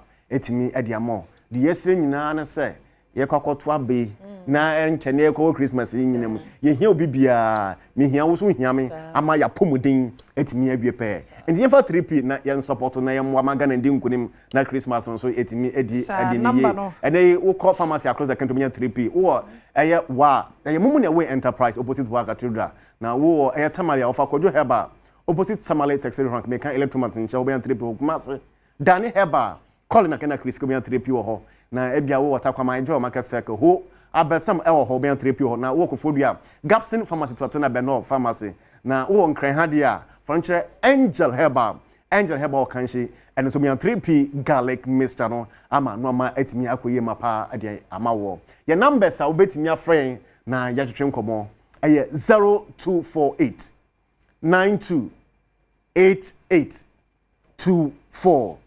0248 92 88 24 and now say 020 100 another 0021 020 100 another 0021 3p garlic mixture was it a naturally organic yeah say Dr. Nelson Mototina yetenen kano kofare by Piwak Natural Health wo draw 3p garlic mixture bedofo kopebinum na emwa emma yare mo wansa ene ya utimi febinum na etumi amma wo abusu wo immune system na srafo no wonya hoden dia koatia enyarewa bia na Kumpu Ghana Black Friday no so baso na Wednesday Thursday Friday trumikantam na even before ye Black Friday na akra no womo year discounts niema na yatete so wo Kumpu Ghana trumika sisi na koho na say Samsung LG TCL HP Nesco Tecno Infinix Itel and Dell de wo pe bia yatete so wo Kumpu Ghana trumika sisi na kwajo de say fridges freezers laptops mobile phones TV bia yeton wo Kumpu Ghana no yatete so na Friday Black Friday no Mr. Onyu free ne trumika na kopa gadget mabobo soi eni bebre wo Kumpu Ghana na uwo mu a showcase room ha wo to ade no anso ye bebusa question ba kumienu bi wutwa sika from 2000 ekọ na sai ade na akoto ye na anwa sa de sika back umpe we na ope de branches 16 ni nyina promotion we no mo ekoso afa sprinters osu eni islegon no so ekoso sa ko website www.kumpugana and our phone 0302 752020 0302 752020 Trumika sisi na fa hu gym Black Friday yam komra na ahosepe ba yewie beto aso brothers and sisters and pay mama na ache o be bibia wo bia mjizi do bia no hu ye papa bedwem ahosepe nyi na oye hono somfo the Fantido president for the Brothers and Sisters Association akwaba zeba ahosepe do na and I pay question pen me so pa nye de aba ntete nezere mawumba ntete biara eze mawumba bia hunu de woye mpanyin fa the ntete na eze amu hono nara na wo bo hono bra tete bia tete oba so ye popo so ye bono oba no oye panyin a ke na hunu de the ntete nara na ozebo bono bra nti no ya abofro ban no onyin ebe ye panyin ban Merka esusude Kwame Eugene oya nyumtunyi Kwame Eugene o kirema o Sunday o sono o tsara nyame ne fie na ozina guri nyina wa nyame fie ne ntino ejuma sisi oya de enyumto ejuma no asori fie na ofa de mejuma no oho na osue zo nde oriye bia zo onyim nde ne nyinara no oya nyame ne fie na okosua ewo mayente Kwame Eugene. I learned everything that I know from the church, and the ambition. It was music. You know what? When I was young, I knew I'll become a very great musician. Okay. So I told myself I should prepare so well before I get to limelight, before I get to the top. So I prepared a lot, so I can play any instrument I actually get my hands on. Wow. Yes, I no one taught me how to play the piano. I just started playing it because I've been around it for a very long time. And I was playing trumpet because I was a Presbyterian. What about trumpet and so? Yes. and the guitars from church as well. The drums, I was a drummer in the church. You play the guitar as well? Yeah, I play a lot of instruments. The lead or bass? Lead and bass, yes, and yeah. So it took me some time, but I actually prepared. I even had to learn how to perform and learn how to do the backflip and everything. So my first VGMA performance, I did the backflip, and the next day everyone was asking, "Who's the small boy that did the backflip on the VGMA day?" And into no kwame usually again, and I watch them over honom no. So the 2 day, you know, them boys now was sort of if you and Paul Kosha so they were from one of my own me ba fufu cry so for say na o share aso dey ma or sua instrument no bo. So no say there you da kwam Eugene oye nyom e ma enyom na e yeda wa baby ma o share different wo ba na talent wonu mu na isn't really see no empedo obeye no ma me jano ai jano na abufra no ontum na onsua scale no cause oye panyina e bia no na obe use oza apesika tino ye the best honom na ye move on na say ye remove on na Adam Richrema Ghana for baby enjoy obia ayesho nti no say nkana ha de na si feed the rent ni ntum ntia bomozinara for wonyo chekura na se eden bebre de ho ndem nyu kase nkana ya ma nkwana sin de ni nyina topan kofu nyim kofie eden wo fie because pa de baba je won kan rent won ho ze onyi bi ozemo me ntey Adam yen Adam send me masa DMs ne de nyama ye nyina akra ye benya bi aka wo ho no DMs no but ahokyere wo ho pa nti no ya no understandable especially Adam masa ye stream wonyu stream ma yes ka wo ho atasa data na ze na ye de hwanyum no na ye tie na ye resaw na ye dam ha na ye restere to nyum na ze no yes ka kakra wo ho nti papa ya na amayen kakra ai ye be enden but ma ze obi ana nya bro into no copper baby bo na je dey business celebrities in this can no most of them no settings masa train you on it tia ozolo mo obi o address shepe if na pay masa unzi onko but I cannot dress no when is business disguise ayo because dress no na bottom no won copper pepe into na betalati bibia be fine onto ma aze ebasaze na yakopa na hwe number nya za landlord no botu ti pedwuma adwuma bi na yeden na ye weekend the Emmy Africa Awards okodo na yehunda na nekua ado as usual wa drop a picture no wa he for picture no into the mom Ewuraba na nkasa no hey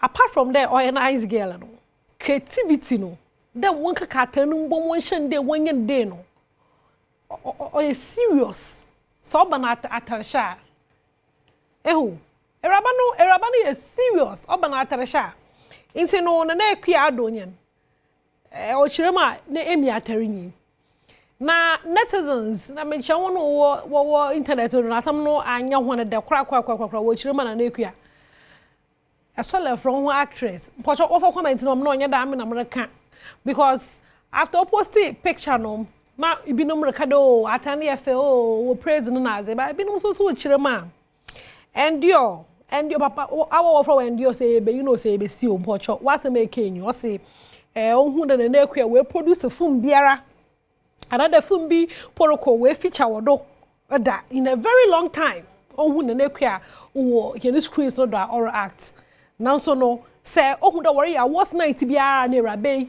quickly waka pay atar ashe we be gina ho and them commenting to my education bi kakra wa hade Shark Arrow ana Shark Ara 01 no so this was the be you say onumpo no opedo obi said when was the last time we dey rabe we produce another film bi aba iraba no uwom mame also mame Boatin okay no so obeche no akanse bebe ochirema iraba no address here papa but still won hun film bi ala we kwotwa but me peda me sure dem asa dem nkofo no so wo ho awo ampa menye wona ya adwene na akua film otwa bi acher ya hu no wasene mu acher but ye wo ho no mu so a the way ye nyina ha nye de wo dress of no fashionistas asa onye adwuma bi aye why no the model be we nyanye but so yen do o shatter no twa picture no so ye adwuma ho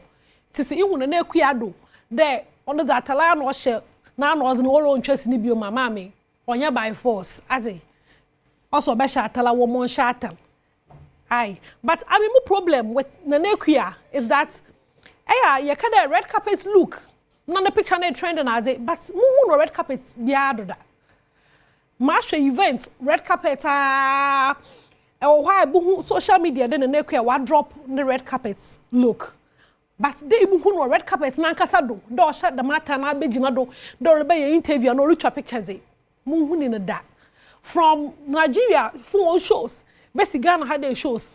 Inti, maybe some who there. Is it that Ultra picture not to watch an events on the stand, not where posts there? Me matala me shabe so on baby. Another, I obana on like more. I don't know, but the next year I don't know how you do it, but it's beautiful. As I felt, as I said, you know, the next year I do. Hon sama okodo we internet no do enye no motuedo na se motuedo a jaru ebesi school o Ghana ha school da no we hen school da na jaru olisi no oni school da na jaru wesi no oni school da no e guy papa ndida ye hu bibi o socials no do ma ye nra hu ye contractor we ro school dem no to school for if free classroom they won't pay abanism ka won tie eh o serious wo grandma o ere jiene zine ere guye na mas papa contractor na school mo from no awo bo no ozayo school for mo from what's in a classroom wo sias na contractor etu me ro classroom na to mo from they won't pay you know batan me kasa da batan but some ujunda businessman so amasa abantua tie contractor ka we jaru school la we be si jaru on feel chroma ha we American rapper so shadana we tum na aba beber oze si honom da oze be school into no jaru nyami hiraw ejuma biara re bia hopon ontum mo na tum nye sika no mo na be school dan mo yensa sori dan ye be school dan o Ghana ha de ti jaru ye da ase papa de tum na esi school dan exam he na meka de jaru ninti make de osida mo measure some apple chart bi nti no won fa apple chart no won fa mam menyu rekase say ekọ apple music or your app che de or your app wo phone do a enkofo kodo wo kekete enwom wodo menyu rekase say ekọ apple music app no do na say epede ehu top 100 songs are nkofu 10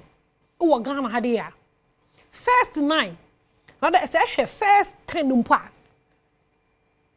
oye abrante wo fa Kendrick Lamar American rapper Kendrick Lamar ninyum onkokoro 9 no e oka first 10 no wo fa chart no onto do mam se ehwe Apple Music chart na Kendrick Lamar American rapper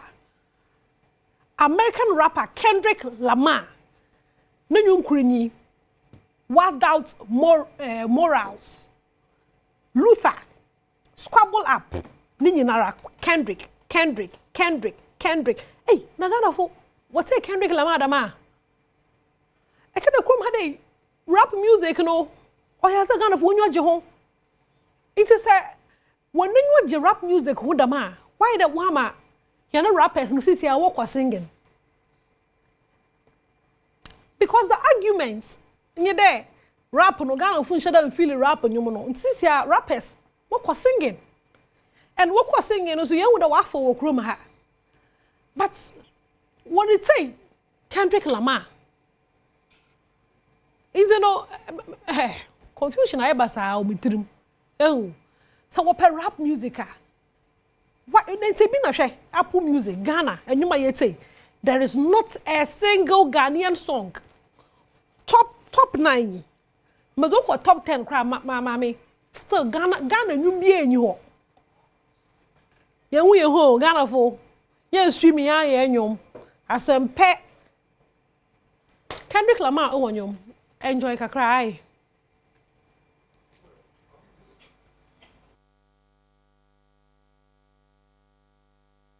Kendrick Lamar onyom wa won't taste akwade won't taste shatta wale taste Stone Boy Apple Music do Kendrick Lamar na Ghana free ayo me de besi ha de zeno the fancy door abofo wo so mumu OPD nyami shop papa producer papa but that's papa de bobo stories no ano ezemam Jessica Weba nyami shop Weba na no direct show no na bibia wa ha Dennis ja camera na chi wa house Moses yes sound Jibai machu menyim Bobe Kofi Ampedu head of productions Michelle Okonso Kodo Richmond but that's papa Mosoro do nyame yadoma ye besana share Amwa kwa baby Adom TV Badwam dwumadi so mambo atema yeda se oni team no odi ahosepe abreye de edu so no Lawson Herbal Center e wodandua yi mu ene ye ba bedi nkomo ahye Lawson enuro ahodo wa adwama so ne nia eye e woni padua no mu be me na memo ache e share se ya chapa bibi aboko de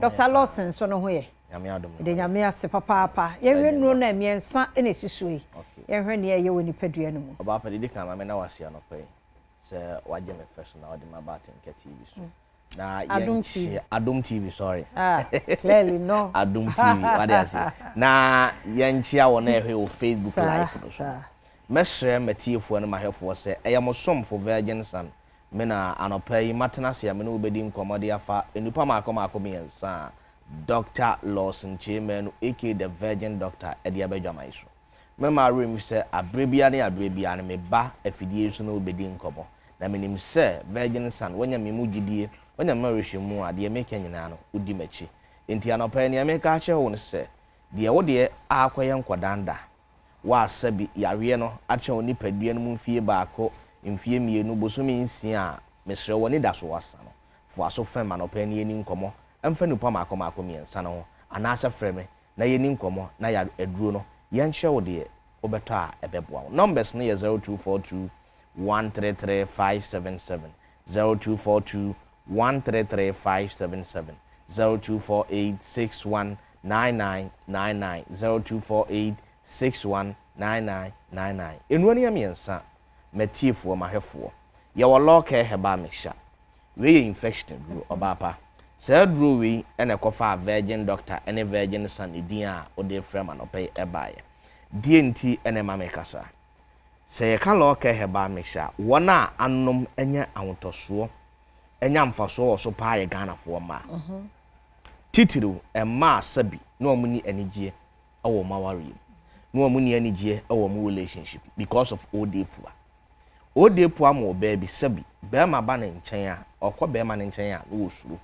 No offering because of him fiono and carboni be a free hoba and answer and sansa be a big him fio o de puane nam so am on be mani hia woni atin kentin be ma no kra no kra ne corner dey en no say oni ni be hia but me hye wo ba bi a wo hema no pay se o de puanti ama oni padua no afon wo so ate en sansa kra be gu ni padua na ni a kese woni kra no aye yellowish woda na dwa wontimi nna odwunso bebre dwunso na efri unipadua ne mu ba ne nyina nso no wo sa ate yaw wo ahemfie a mesrew eyodipo ana infection ena yewsa wo pese otu sa ya wi ase na wa ahemfie wo dry hoya wensen ho close na otimi ya virgin girl a agis wanam loke he ba mesha enu nti na me se wo ba bia wo pese da bia na ahemfie ekwan no so ya jojo na be ma ne ba watimi nya na so mfaso no wo de da bia no bosome baako de woni bi kura no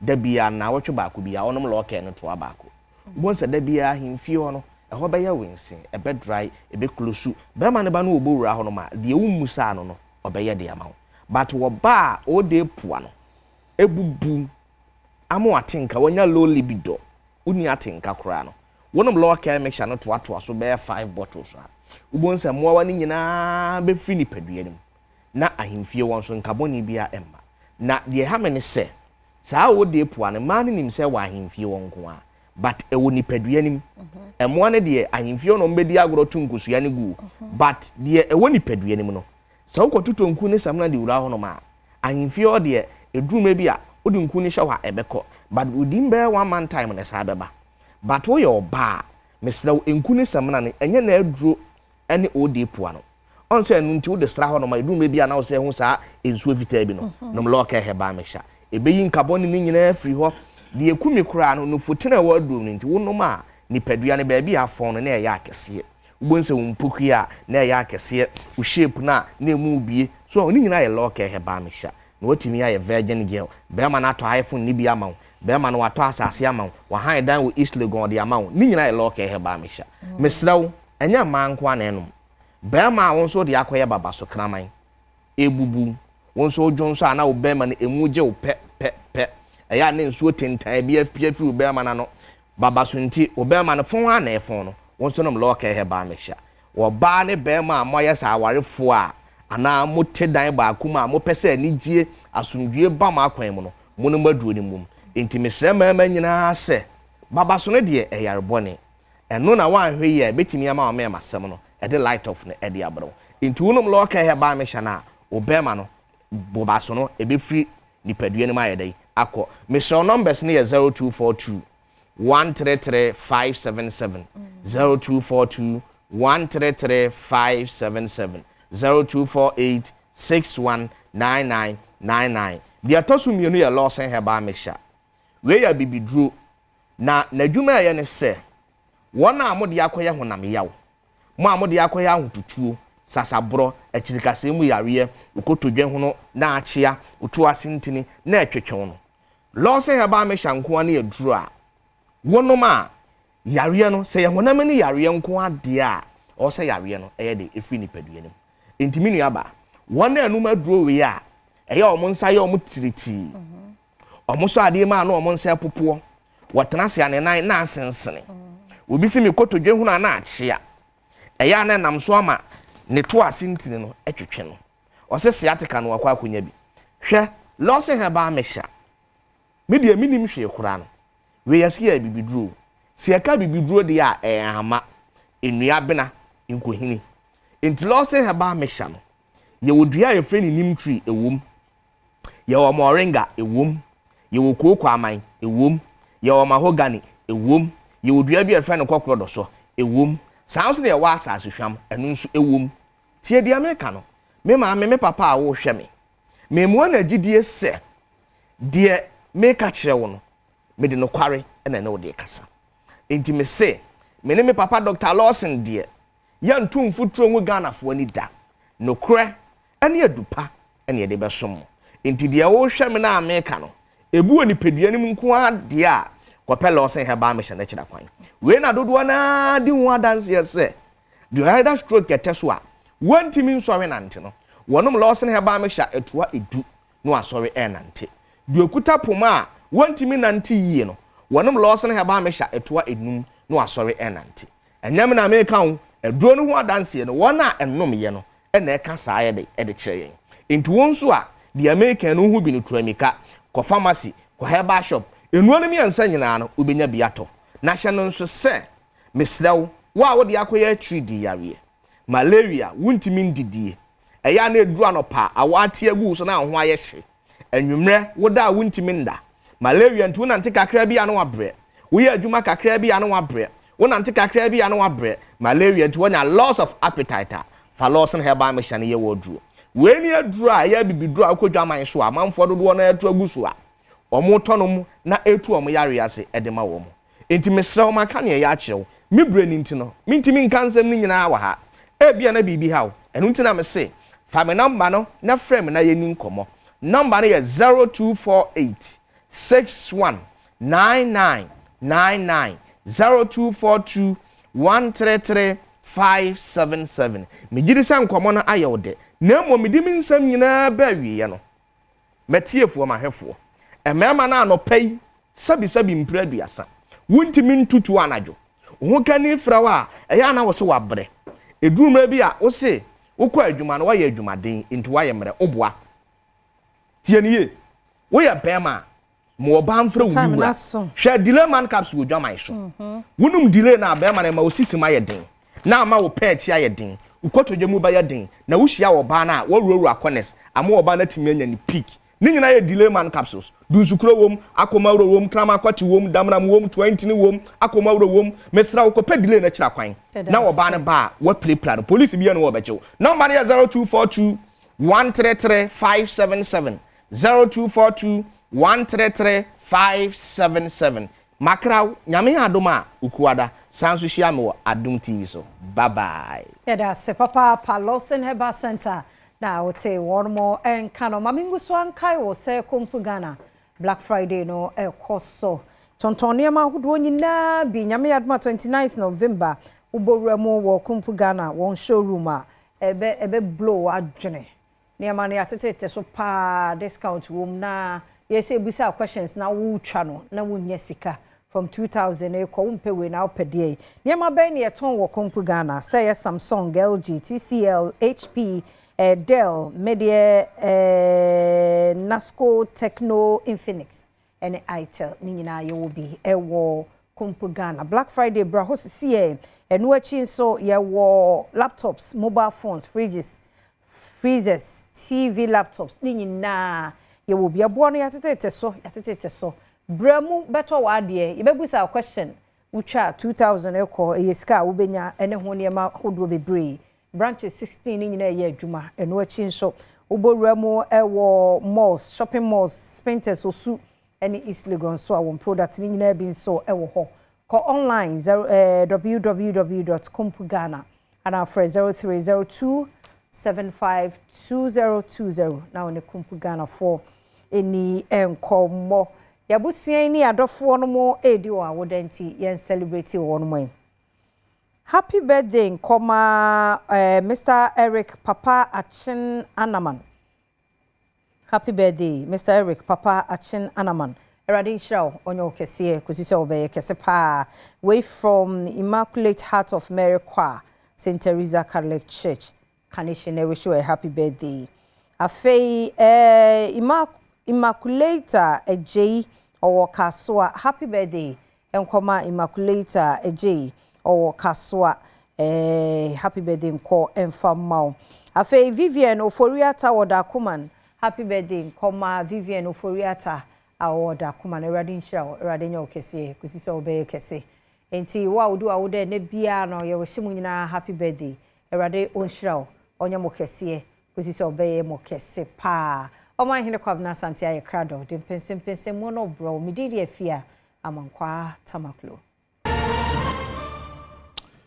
Yasaba edamu ina masieda afia amankwa so asese otimide ne nkomo kama se otimide abre bedo man hine kwabna santi free sabre kopim se no nkro beba pa minute eduinu enum no bribi adam ka se eta collective responsibility se yebeto adwene se de be ya Ghana ebe fa ne ntoma pa efra na akodu mpempen so esese edu ebi ma menka say ona makoma edu na menu nyina no ye koto santi nyame adema special vote ni be koso joada eni ni pakuo bi a sentrofo ne wona ye bambo adwuma ne other special of course adwara minti minko meto media no day na ankasa ye de one or two yeah ti mekao say Yashasiano no free joada ko Yashasiano no and the good thing is that electoral commission security agencies no and all stakeholders no they say they almost BBR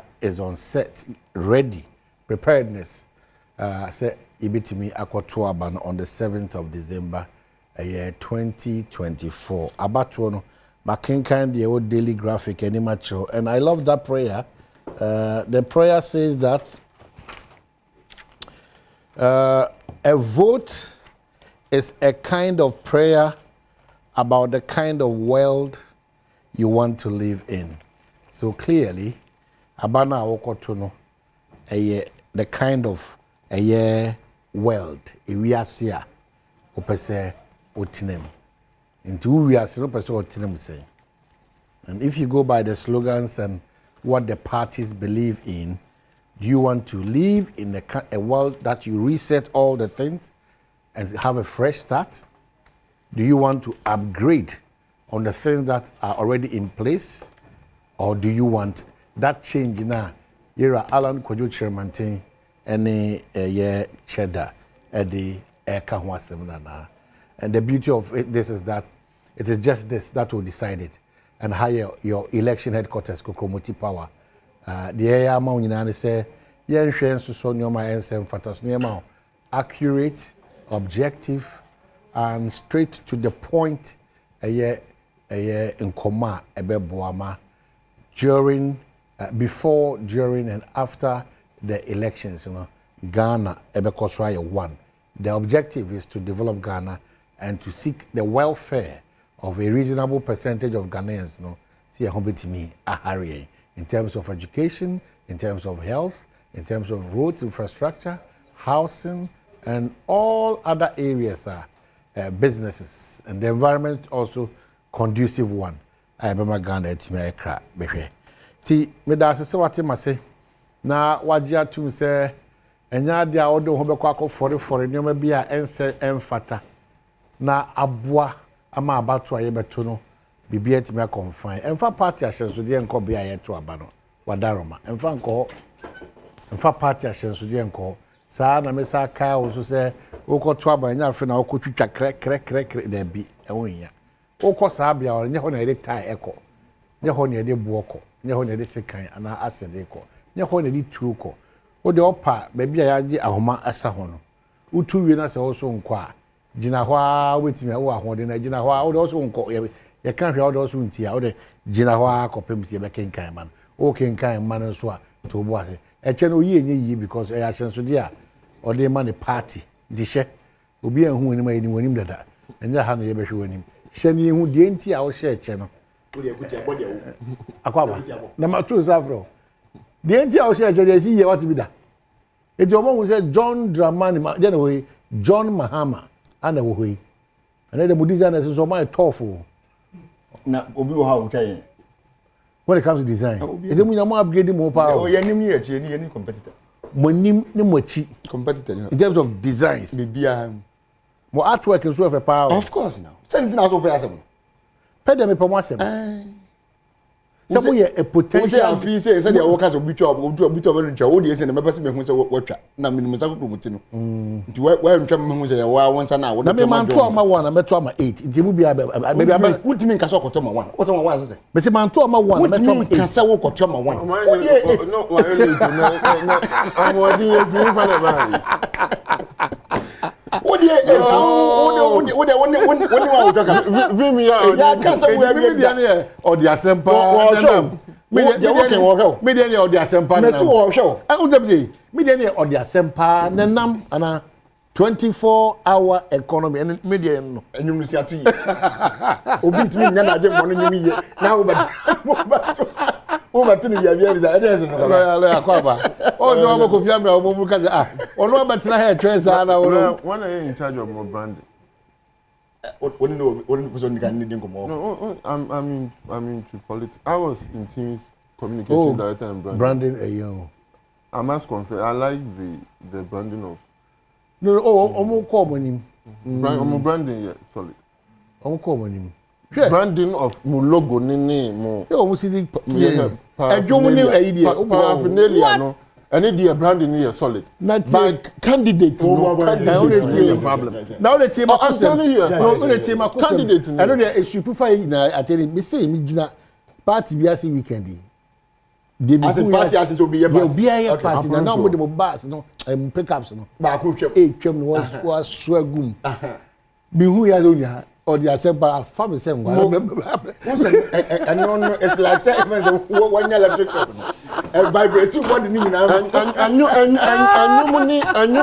anyumuni intade ni die na candidate no ni party no anyum message ni die you have a problem with the candidate of course okay tell me what is your problem with the candidate no you see the candidate has had the opportunity when you akonya abeyo mampanija and we are all witnesses to and you're more by and just so you know sebi ya nyiku enye tu ni free ho for the first time in the history of Ghana not even the Fourth Republic yenya incumbent olusu almost 1 million votes e bin see that sa baby wa ya side 20 ano and you know it's not just Kofi Amia no problem with the candidate of the NDC and Ghana for nyina it's say ye man akonya no for 4 solid good years omani ni de sumu teacher for ni nurse for mo call eye school allowances and free me something ye de mom no ono agina so twam teacher for kira ade infiri miensa bosome miensa wa mo a minor yemfa bako a minor as in Ghana man no hard challenges are asked over years. The unfortunate thing that we'll say is that Ebe swear John Dramani Mahama, but the fortunate thing was that or can say Obe fix your mind. In the exiting, no, even if it was not entirely done, it was 99% done. Which is exactly so.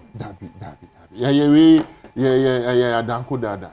He should tell these to the Maris. It's not true. The fact doesn't bear him out. No woman say under his administration a bad energy now or mismanaging where who a year bottle and for currency. When you say mismanagement of the energy sector, a dear party no ordinance kind here at a fast meeting be do in few the energy sector at that time, they no mu here any secret better fango. A dear goon for the animal, a man for the no as of that time. As at that time. So it had nothing to do with Nano Damobaya, Nanado Dankwa lawyer, a corporate extension of Dubai. It had nothing to do with that. Nano da a train Oka Krabia, it had nothing to do, it was about money. Oman Ghana Energy Commission's report, Outlook Air report, Air executive summary from point 1 to point 9. It be a dance here, say, if be installed capacity and effective capacity. Installed capacity near Infidia and Wahua, in your fan good gumwa, and in Suotwa, a bayer Juma, empo at our peak demand. One meda impose a Ghana for Nina, so more can we are none or pa.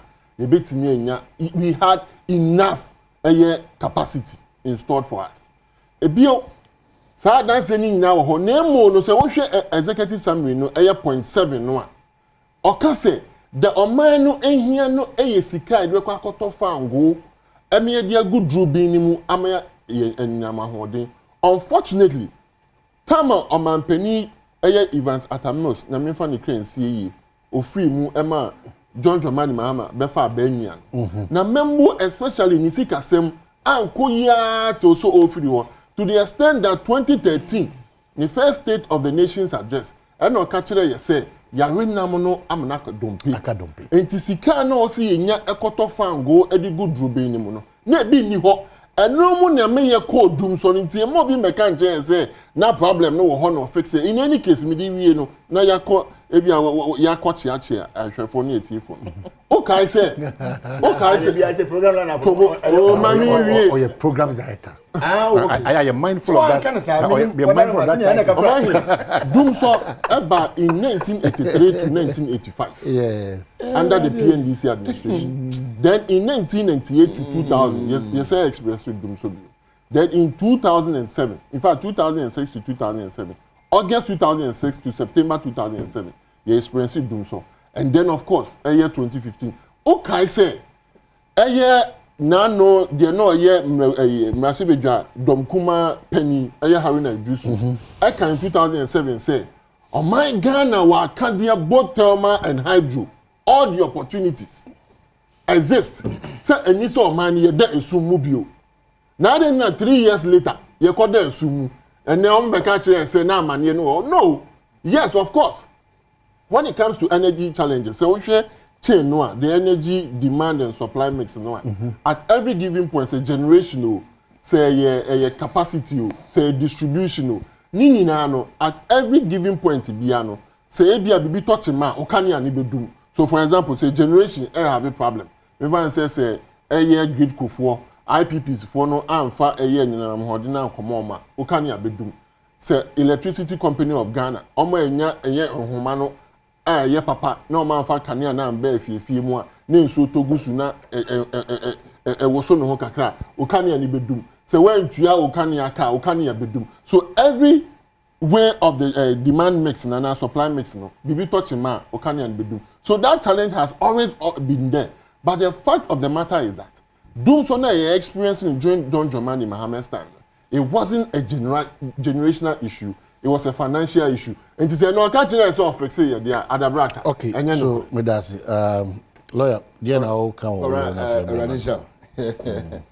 intro na dia baby dia afare frase no man komo no ebe de kama candidate performance hu komo ni but any kan chia Ghana for na yankai manfo ni na se meme nda be na wotwe na sabre na wo hwehwe de dam bu ipe chinya no ne NDC e wo fifi na watu aba no sabre ya no kaka no nkuna boyi nje sabre no watu aba ade amadondamani Muhammad wi a wo twen se ni nkunu di ne beba ento ankosi na de ba duba akon de ko ndi ni de no hu de ko bia kora candidate performance ampon fili ba bi mra naja mpanifo si do manfo na yakai ya nti hwade ya mabie kora change an agenda for we MPP 2016 manifesto na at some point that so no say ensakraye change yes some na nsem na esem no yade a yade be pre eye enuma yade ye botai bi ma enuma aba na was creating prosperity and equal opportunity for all yeba fa kwan mi so ama yedi aba ene kudia waban na akwanya beda ho ama obi biara etimi enso nya equal dem opportunity na akwanya no nti akwanya memenya no kwa bazanti ade ntimi nkyan me de ye nyina benya ne pe 2016 no sabra na Dr. Badwam ma lectures no sabra no kyerɛw medonyame inflation no sabra no kyerɛw say when the fundamentals are weak ade ba ko pe ne dia dance your exchange rate. It was that time. No mo say nyumanti no mo ba. Enyuma o. Enne Ghana for mabunu fa free mfihye dun otwe kopem aboro so ayaduanan. Emu 1.9 million Ghana Sasika service o mo ye idle wo mo ni dwuma bi edi. De oso oba no du nyuma bre wo no. Ne penso. Ni mfie ngotwe pen mu no 1.9 million eni dwuma bi edi. Waso od napko ba. And now say niwu aboni dia mu nti wontimi mpo nante napko ni mpo di even on his campaign ground say me create napko fi say 4119 and the Ghana for to the extent say mpo nkwala ni kura wie common 800 Ghana cedis na ba omian na kufu ado aban ntimi ntua man kwala mo de nkwala we ka abosomi mako nwotwe nati. And this our young brothers and sisters were writing, making demonstrations, petitions among others to government say what the 800 cedis per month to Sama would no show bono. The 800 went here. 800 Ghana cedis. Krani tia ya wodin. Wodin kwala we ka esuko no man. But when you do what mean yes ka the charter flight e free akọ Ghana akọ UK no go ba. But now it mean 800 cedis. Fa no to. Me hu say odidi mu adu be wie energy wasi oh energy no I how ni nyina na yade ba ko pesika ne nya bibia munum amere car power munum na pa ya because you don't need power generation uhi sika so mobile na mo se sika na yete so and na come na dey se mobile dey mo nya ni sika na am ya so dey free so now the money is in your hands so the problem put amere off the money kwesi kuma se munum car power sun power na dey nyina munum we don't need them. Na problem in your power generation. Sika. America ntwe sika e wopo no so. Ana ntwe sika okumase. E generate power. So put it off. Ni ehun se de mo kan ye no kure. Se wo tase kobra. Ni ehun se de mo kan ye no kure. Na se wontimi nunu na wudum na se kumase fo beda sum dia munya nkontompo no. Se wontimi num car power. That's what we say. We do car power. Ghana for the sumudia. Stop the lies. Because the problem then was not just money, but power generation. Am I right? For me, myself, one of the best energy ministers of this country. 4 good years. The energy ministry, energy in some there. I became a student under him to learn, and I understand it very well. I understand it very well. The problem Ghana was facing that time, 14, 15, 16, was power generation. We didn't have enough power to generate. That led to car power. That led to America. What's the Yenisika? For Usika building. Come and do operation and then at some point we are transformer and media. That is common sense. That is common sense. And no be any was yes you who I would mean say the India as I be. We make us a minister the name to me to pay me. It's no account. So what I say? So it you know sure. Now the mama we are as well. He knew that when it comes to energy, it goes with cost. To mitigate the cost, I saw the plan be see where but near quarter can be a big net. I can't listen, and as a common fast, what quite fast and so best set up Tesla. See, you find generator. Nesika baba ni nyina no ye fa ntua energy hu kan ko a energy hu kan ko a enne busa ho se de no mo de sika na yo o mo de sika na ko sia wo wane over 35 years and no mo da ko collateral. So money that coming is not for us. Yes, setting up again another policy we refer to as cash waterfall mechanism. Na but I say some na say aban percentage ka bia ba bia ni. When you say your private sectors are Asogli, Sun Power, and those private independent producers. And you know, get them, produce on power, I saw Toma band until you at the end of the day. How do you get the money? Okay, you're saying, not join the policy base.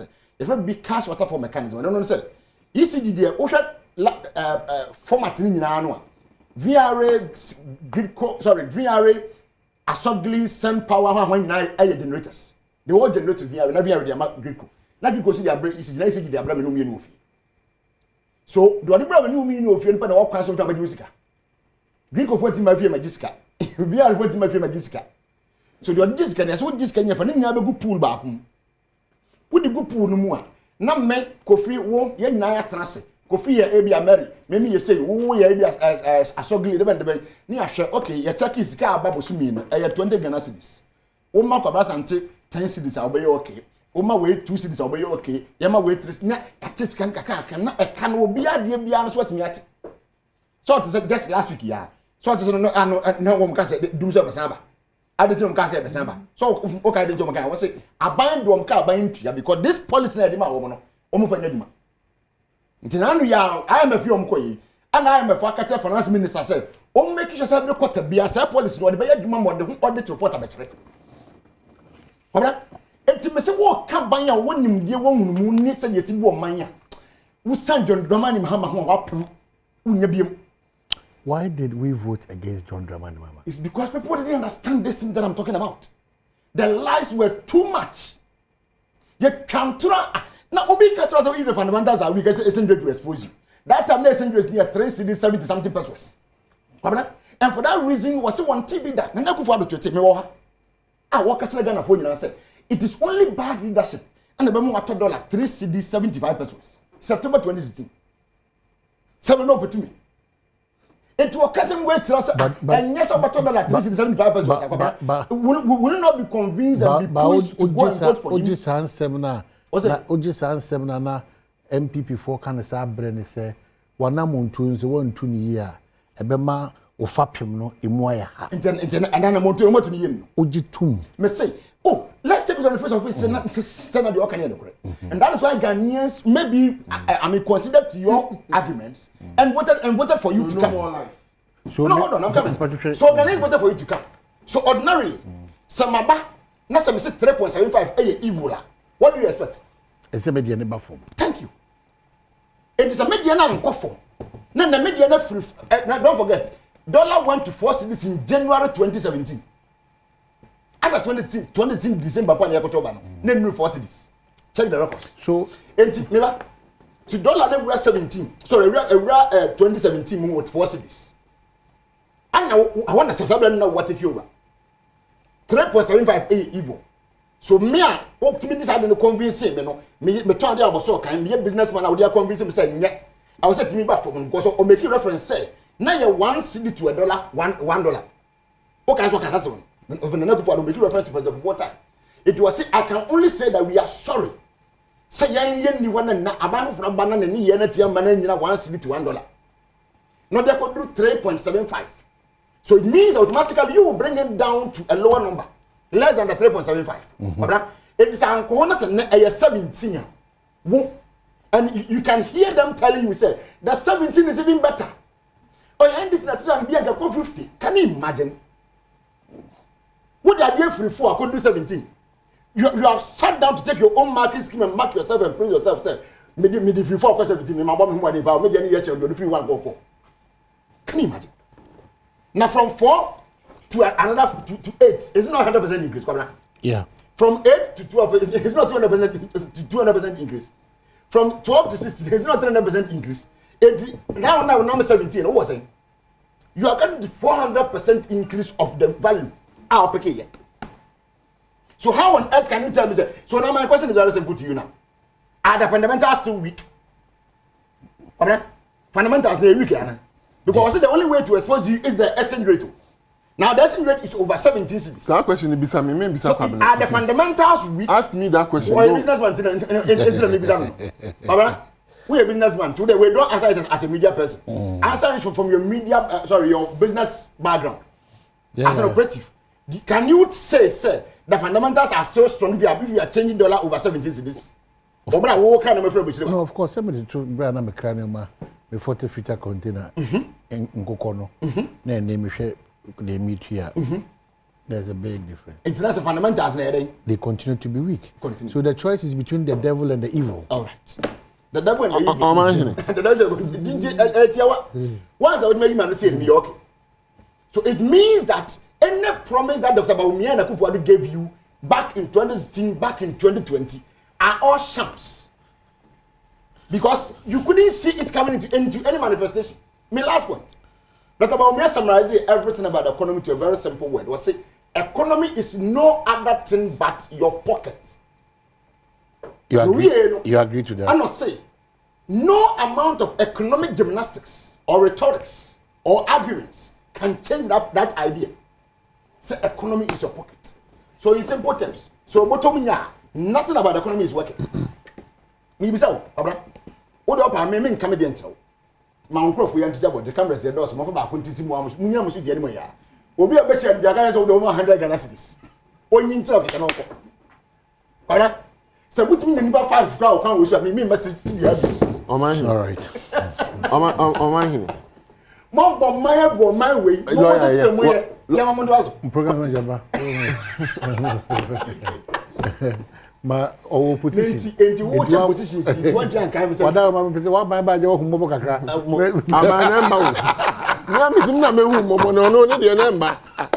We are audience here, but that's lawyer. We know. Oh my, may I share a yacht for Ghana for to abetia John Dramani Mahama. And yes, be say obi dintro. No cranny say one born homody. A dance no. And then a dear na dance. Minya a lawyer. Chum. Edit your 2016 manifesto. HRL. Send me a trim upon and say agenda for jobs. Change. And change. Say Ghana for Nina Benya home fast. Diedikan. In that manifesto, Ghana for Pam say every constituency, the Bemani ambulance. Check whether you did it or not. And I'm going to be as money $1 million. Lawyer Okasami Jimmy Troy, Wadaruma, Ebio, you catch Ghana for say Ampa. Every constituency will receive a year $1 million equivalent of development. And Nunti, any establishing a year development authorities. Any year it came under a project called a year IPEP, Infrastructure for Poverty Eradication. Any year a whole ministry in charge of it. In the Sasi Kanwa 1 million no a co-ministry now going Puntunjuma. That is why today every community in Ghana can boast of one development or the other. Openi John Dramani Mahama any candidate Ghana for yesa konin chain see for manation and say be esan say wamna eye mebunu ekem sa omu here adwuma no ogina eye simpie su ka che Ghana for mebunu say onye magician no ama omadwuma ye. You are talking about jobs for the youth. At the time when John Dramani Mahama was the president, there were junior doctors for a year juma for 9 solid months. And your allowance in your farm or market for 9 solid months. And this is a man you are saying say we should bring him back. No.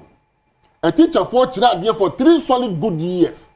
Or implementing a policy a 3-month policy salary. Or more money juma 3 years no, near chomuka 3 months. salary any allowance John Dramani Mahama. Second tier pensioners almost 3.1 billion John Dramani Mahama. No ntimi ntua. Ghana adwumayefo ATM no come say enyoma mo ayedin because of your gross mismanagement of the economy. Oko Botswana eka che Ghana for say sabi oye dwanfunu onso sikan ntimo Ghana for dede ene omo kasa yo no anase se omo pe aketua mu ntumu no enya ade a obetimi ade aba. National Health Insurance omampani kufo ekona about 12 million subscribers. John Dramani Mahama at about 11 and then me no can say 17 point very 17 million. Now let's come to the real issue. Let's come to the real issues about the economy and then the dollar. And indeed, and it's true. Ayo man penny abedi echire Dr. Mahmoud Bawumia I can now be say when the fundamentals are weak, the exchange rate will expose you. Oman, oh, a businessman, you and I attest to the fact say. So the name you might say between 2017 and 2020 before COVID, you know, and to say after COVID. Something happened to this world. And nothing that your man penny that John Dramani Mahama, Echo Cambridge, Massachusetts, Echo Kachira Esuan for more addition or more say, and our students therefore addition for more say. And then COVID-19, and new Russian Ukraine war, no, and what today here, Ebeka or my Ghana. Any be mine. And now let's talk about the dollar. Yes, it's true. And it's regrettable. And yeah, I said dollar no and number 15 points. And yes, 7, 8, and now 16 to the dollar. But even at this particular time, a dollar no and number be a number. At the time now dollar near 4.2. Now to me to my 4 count. Ghana for Juma for a year, Juma 3 years, Uchuamu 3 months. Doctor for year, Juma 11 months now Uchuamuka. At the time, na dollar near 4.2 no. Okay, say untimi implement free SHS. At the time, na dollar near 4.2 no. Na allowances ye dema teacher for any nurse for muko school no. Untimi entua. Okay, say yentu abenti akura na yentu abenti esan say untimi entua. And this is what we are talking about. And this is an individual. Ye be sika question is at the time the dollar was 4.2. National Health Insurance. Uguno to the extent that uya ni capitation. Oman capitation no ndia sechere. Se bia me oje tem so na se bia capitation Kumasi National Health. Se bia o yare na o ko register oje tem so. Na bia o ba ofoyi krom na o ho dodo a. Just yesa so de. Na se do akodi tem so. Aseno akonya yakre. This is what he did to our National Health Insurance. When even the dollar was 4.2 to a cedi. Now we are talking about a dollar to a 16%. 16 Ghana cedis to a dollar. But yet, you trade Juma Foka. Yet, for 8 solid good years. And let me report to you. When Ijiemu said, Nana Danko Akufo-Addo is the only president in the 4th Republic. A year or Mampenia for all the 8 years, Yekaniano, Ejinaso. All the other presidents experienced doom so one way or the other. Nana Danko Akufo-Addo didn't experience that. Even at the time, dollar need to say. At the time, a dollar to say, Otu allowances. At the time, a dollar need to say, no. A year free SHS, any TV, no, why any free for 8 solid good years. So when you talk about a government, Sebi any diemwane ahobrasemu, you also ye nyo mujidie, ni ejitu mu se omubetimi ayo omani ya. Ye the man na Adom Akufo-Addo. Any MPP aban, especially His Excellency Dr. Mahmoud Bawumia so on toaswa. Ni ya ye to na mon papa. Oma he na me kan na no bi say ade na me yam hyehye me na me di wan rewo no say ye be di NDC fu achi na ye hu na Adom Akufo-Addo ne modern bo ene ne dwuma oye na nso be na watwe mi no achi Ghana fu nyina be di adanse say even in spite of all our economic challenges na Adom Akufo-Addo wa ye adwuma e ba ye akwan yie roads were indicating no demonstrate say 12,000 kilometers of roads, over 12,000 kilometers of, to be exact, 12,380 kilometers of roads. Wayehu Juma, I been seen that in the history of this country. Hospitals are hot. Now we are few days ago, our Ashanti region, or commissioned 4 hospitals. It has never happened in the history of this country. So I buy me to me a nemu dakoro. No, what commission? And that's what commission no real no free. or commission a kadie ni fidie any a nurse for ni a doctor for so me adwuma omo wo ho a omo ye adwuma meka sabronum eye twede meka eye swami ene de keka ho me no ka say for one single day ye commission 80 educational facilities and projects in this country. It has never happened in the history of our country.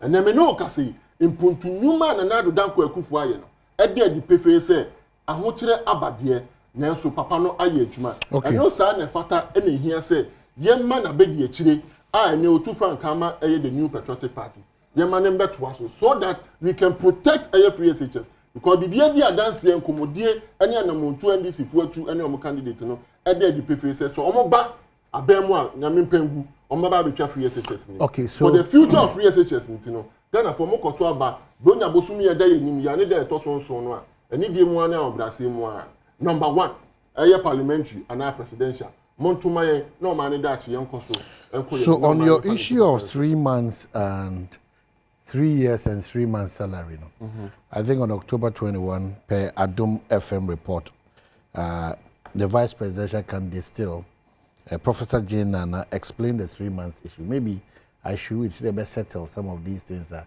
Yakoso Kano. If we have any challenge to that effect, then we can go further and probe said Kano. That's the reality. So on the 21st of October 2020, Professor Opoku Ajiman explains why Mahama paid only 3 months salary arrears to teachers. And I read, Vice Presidential Candidate for the National Democratic Congress, Professor Jane Nana Opoku Ajiman, has justified the decision by the SY Bahama administration to pay teachers 3 months salary despite the claim they worked for over a year. She indicated that the affected teachers were not employees of government and as such could not have claimed salaries they were not entitled to. According to her, these were teachers who were employed by headmasters and headmistresses of the various schools and not the government. She said some of these teachers were given appointment letters by the District Education Service without the approval of the parent body, which is the Ministry of Education. Okay, so speaking on Joy Prime in an interview, the NDC's vice presidential candidate recalled her interaction with one teacher who complained to her for teaching for several years without salary. And there's a quotation here. There were several times when I went to the field where there was a case in point. I think it was a small school in the Upper East, where there was this young man who approached and said he had taught for years and had not been paid. So I wanted to see his appointment letter. He didn't have any. So how did he get in? Because the headmaster said he should come and teach, and when the opportunity comes, they would employ him. Headmasters don't employ, and it wasn't the only story. There were too many of them going round, she noted. So clearly, she's giving why clearly that's the position of our former education minister. Are you not even ashamed, scandalized? When you that the people, no problem. But the people that were engaged weren't engaged through the proper means of engagement. Are you not even ashamed to hear the former education minister? This? No, but if somebody engages you are a minister in charge of a sector, education, and you are telling me that people can teach our children without a contract with the government. Headmasters and headmistresses. What do you mean are we not in this country? Almost a crime that was. Almost as much as so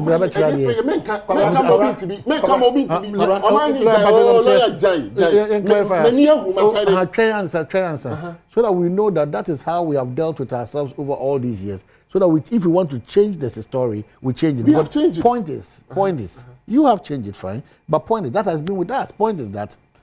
Say me who say tokrobi da baby na headmaster me who say community anti cheche ni hotel fie wo ya me engage you na maka cho say me gie di say me de ho nkra ta be konkrai me akro regularize ade na ma say anye de a enye me headmaster na me friend pa o ba wo tokro da wa wo de kira de with the hope that you be regularize it might not be good but that is the system that we've been operating. No, first of all, a dear dance here say enye se bia tronti na Ghana for two abetia eye John Dramani Mahama nemu enam se no ntimi imbu o man yi. That's why I say because of his gross mismanagement of the country and the economy. How can a government buy GE your Ghana Education Service that regulates a body a share a school for say be for obi anaye and for obi ni ade. So some bodies wey nyina wo ho, then you have a minister who is a supervisor of this body coming to tell us after the fact, after on you will be say there be headmasters in the form. That is why you tuma about papa no dear ye answer you before we do in any private and public sector no. Also Ministry of Finance clearance. Without a clearance, you can never be employed in any. But clearance has been with us all these years. So what happened? You get cleared before you can enter into such institutions. That goes to speak to the monumental failure of a government of John Dramani Mahama. On the part that is why we have vowed as a people. Don't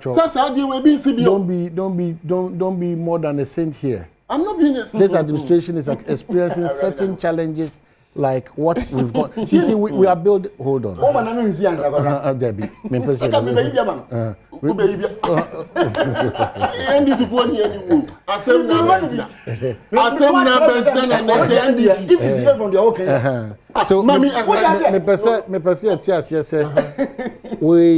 We are confronted with certain challenges, and I love the bit that you said that we cannot be part of this in quote illegality. Say, obi a opese okwo chirade bia no you need to go through a certain process. Clearance the dada. You need to go through. Clearance has been with us for years back. But what happened? So what happened? It has been part of Ghana system for years. So now clearance you condition or catch or say headmaster for the headmistress for the no. So upper is still. But the explanation might not sit well, but we have to sit up as a country. Upper is upper west. We have sat well. That is one another dan kweku fado abensu anana memwe. Fantastic. But other areas. Which areas? Lawyer Pacho, just 1-2 comments. And this person wants to be the of this country.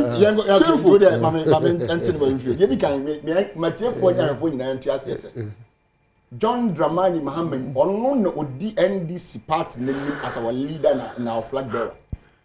He has never said it anywhere. So no, about the careful messages. And I know about Massa. When I saw for Shia, I think is it a Jankutana?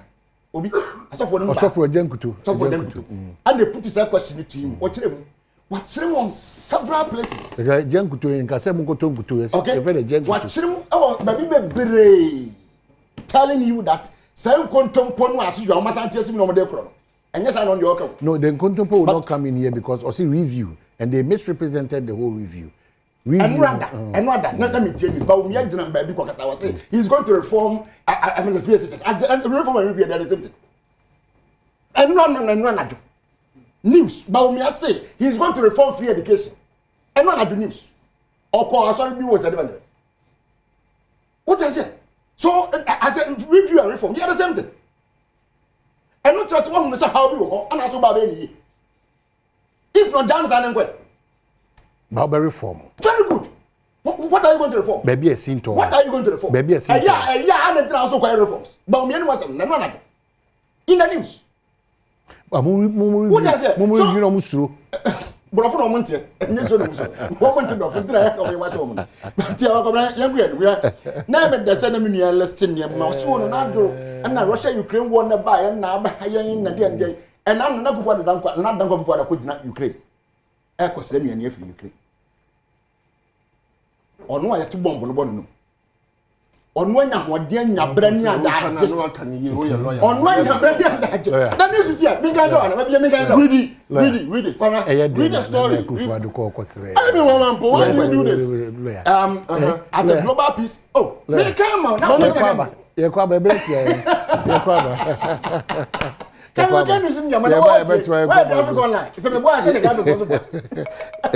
Oh, Radi Jacopo Zema, Yakaka, Haini, Timini Mudin Comosa, or Iman Kaye. Asaba Bakler Chum. I call a beam of your say the number gusu na make no. Enima bebre a kofi na all listing me can be sorry me note be down. Was say one constituency $1 million. Me kai pass abro not about me put Cape Coast. Was say the money is ready in Accra. To catch the Cape Coast when we do not constituency ni say. Mo mra magemo de enfan ko. Obedu ya say this kind of create development authority. Para ya Middle Belt Development Authority ukrom ahafo ene asante nyina na e fall in the Middle Belt. So development there people come through $1 million. No,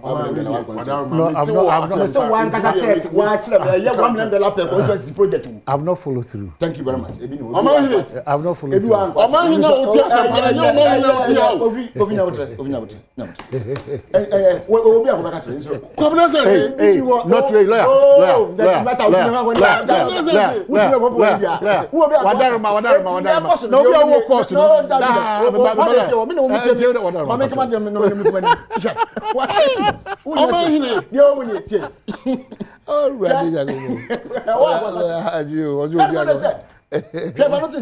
Ambulance.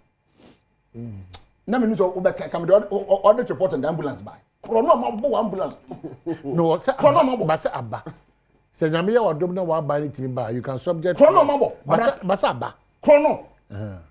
Or can say Omo provide ambulance. Very useful. Chrono ambulance. No problem. Per order to report. But the submission was that it has come. Na mo de mo ni anytime mo so no. Sura mo so change ni nyina ya che ba che o but then dey mo pusa bottom my ba che. Now how do you conclude that mo ba che o?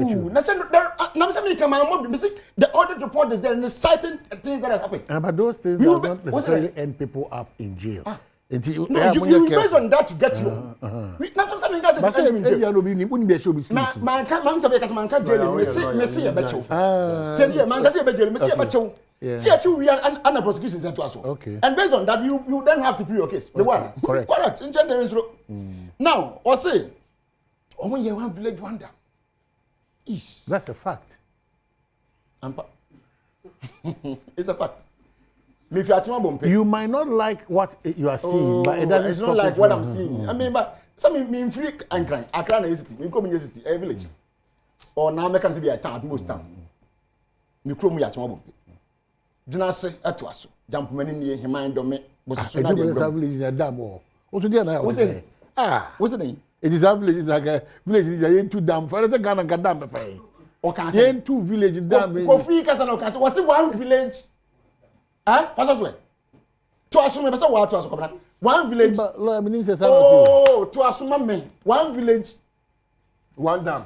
Pia. O village e say. I don't pay there. Oba who you. O me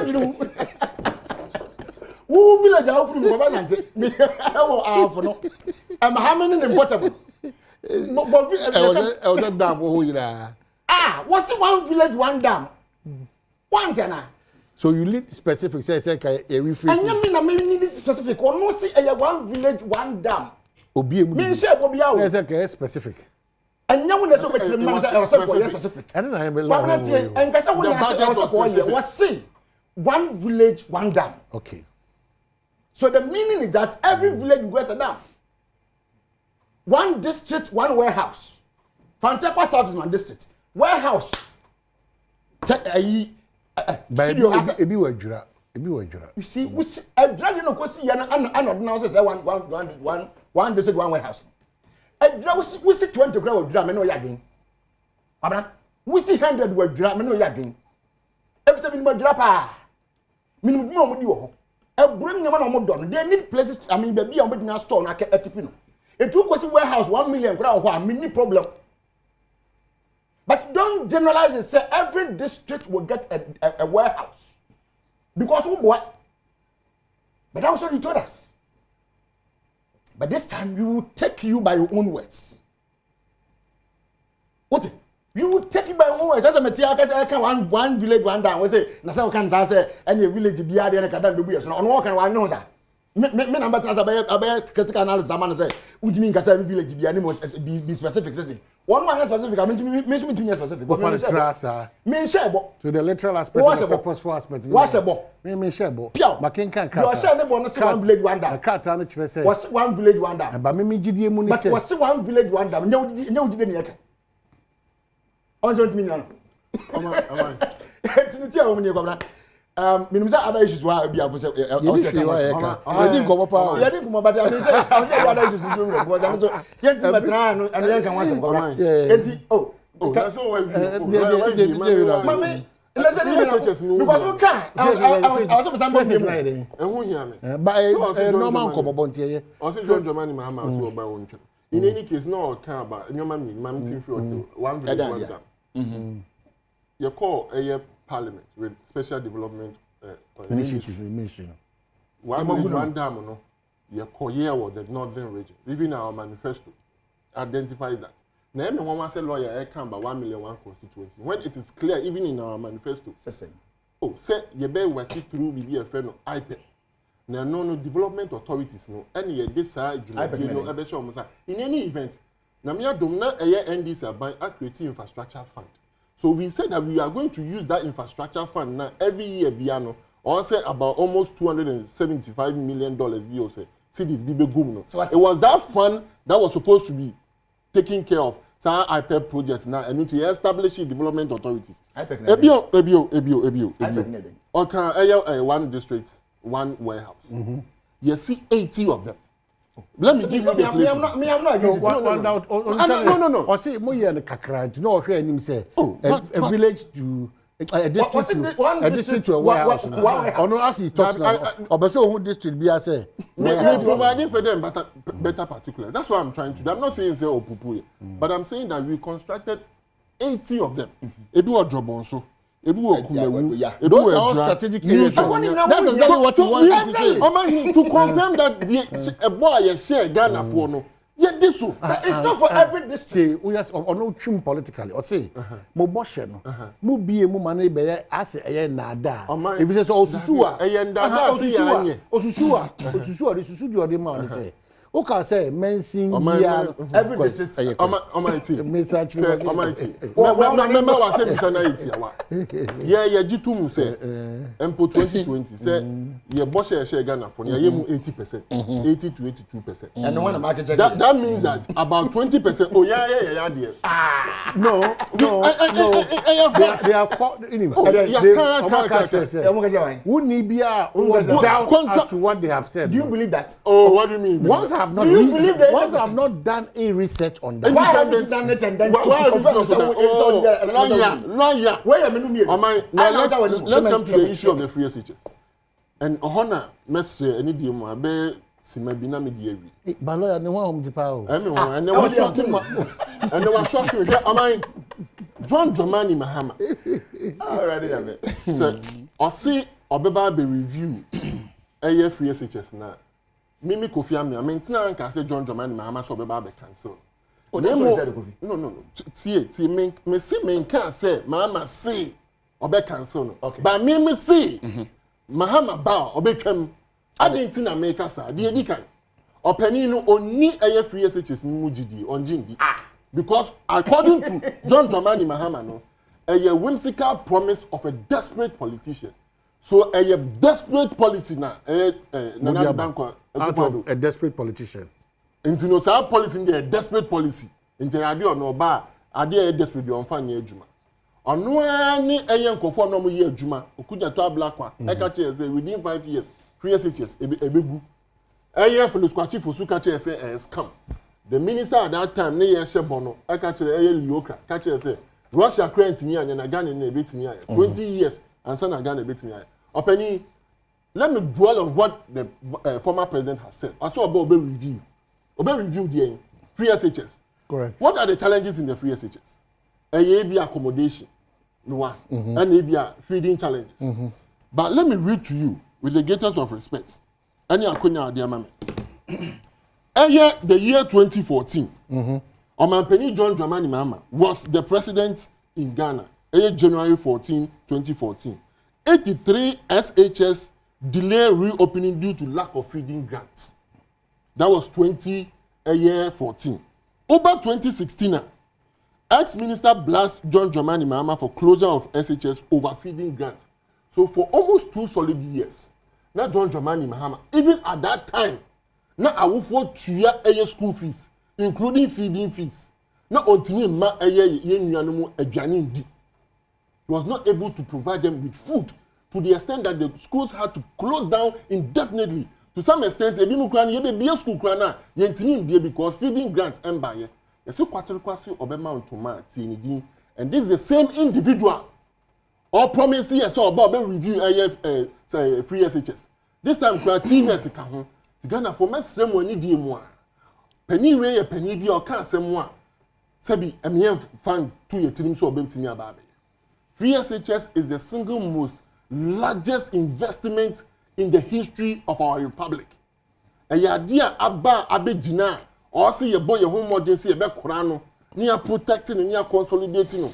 If you want an individual and a government, Dr. Mahmoud Baumia, who can consolidate it and also to ensure so be protecting. Ye pay a buy or baby come no gunua John Dramani Mahama any NDC about Ghana for Mesremo. Moko to aba ayaba to ankrata no so no. Free SHS say be ko nanim see e betwam no e wo so bi. Say ye nuanu mu a omo wo eye nurse ni trainee teacher trainee no. So omo allowances ni betwam na ye ntwam no e wo so bi. Say adwumayefo teacher fo e be kwa kira de mfie miensa ni ama omo bosome miensa aketua no e wo so bi. Say ye nuanu doctors be wie ni ye betu omo ka na ye ntu omo ka no e wo so bi.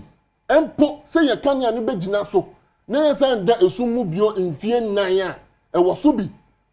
Omanhene Kwabena Sante wa bato ankrata no so no Ghana for enkan hu se ye besi usu anke ye hyewoma omanpani John Dramani Mahama onya mfie nan anka na mfie nan esa woni no so to aso wa mbo no ho modern ode to esumu mfie nan ontu adwumayefo ka oye san nyoma we nyina me atutia no enye ya obeya o sa beji mfie nan a onya akonya san ba bio no sabi oso yo dwanfunu sa amre no sisi akra de osase yemfa honeymoon santo no so intimesremo about 2 years ye kotu mfonso aye year no 2008 ema nka na osi ye to aye omanpanyin kufuo amambuo ne nhihye no so aya anyesa ekofo NDC for ba ya National Health Insurance homu guni eni demu ane ahobrase mo ensa danse yen kotodwogu fom yen ka se bibia ye pepepe enim se nyomemu ayede enyomemu ayede no mu wa abusuafo mu wa anuano mu wondanfofo a omo wa amanane eyiwiase bia na ayede.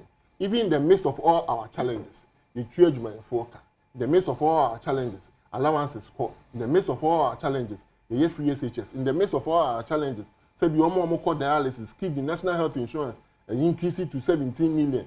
Say beauty if you cry now phone, so ultimately register. Can any now say can call a year office now call that one so register. Intimate them when you do one. The Kotua Banua, Umbo Modern Semobetuama, Dr. Mahmoud Baumia. No better one another than Kufa, the new mapaso. No ankasa so nani so aduhu no ombeto aso na ma ahoto mapa embra Ghana na Ghana mfa no tuma kwaifa omahene na minhira na minche asante na nyina otokoko so bra re kura re homa so na but the NDC has taken over. Take over. They can never take over Asante Region. What monitor trends now? My monitor pa and e bia ne say omukoti na wa minority leader koka say from interchange ye ombo mbetwam. Oh yes, that's what he said. Say swam interchange ombo mbetwam. Asante Maimuntie. They don't misrepresent because I'm not privy to that conversation. Oh, my so I can say. So me can me oh my producer me can at force say no this one serious at force say what's at force say so I mean that on the camera I ntwam no betwam say project na start na because do twam say futu no more. I don't know one. I'm a penny kufu.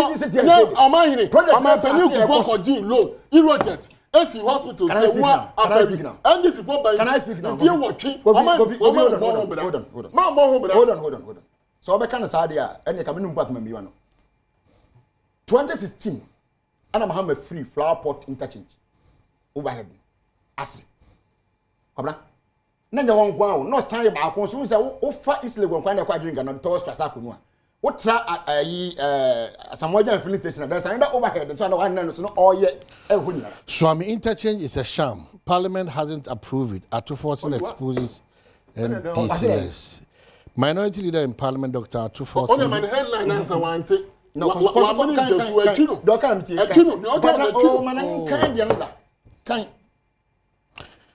my headline. Swami interchange is a sham. Parliament hasn't approved it.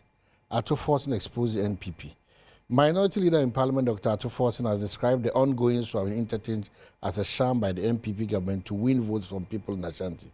Speaking on the Utek FM's afternoon political talk show, Gabriel, Dr. Atufortin revealed that there has been no contract agreement brought to Parliament for approval. He, however, challenged the NPP to provide documentation which proves there is indeed a contract for the project. The Swami interchange is just to win votes from Ashanti. Let me tell you this. There hasn't been any approval from Parliament for the project. That's what he said, yeah. And see, what kind of ones to become, whatever, what kind of but maybe you can't say you become no catch. So, my paragraph no one. Inference, no, yeah. What can you, when I be okay, inference bend the woman to take picture.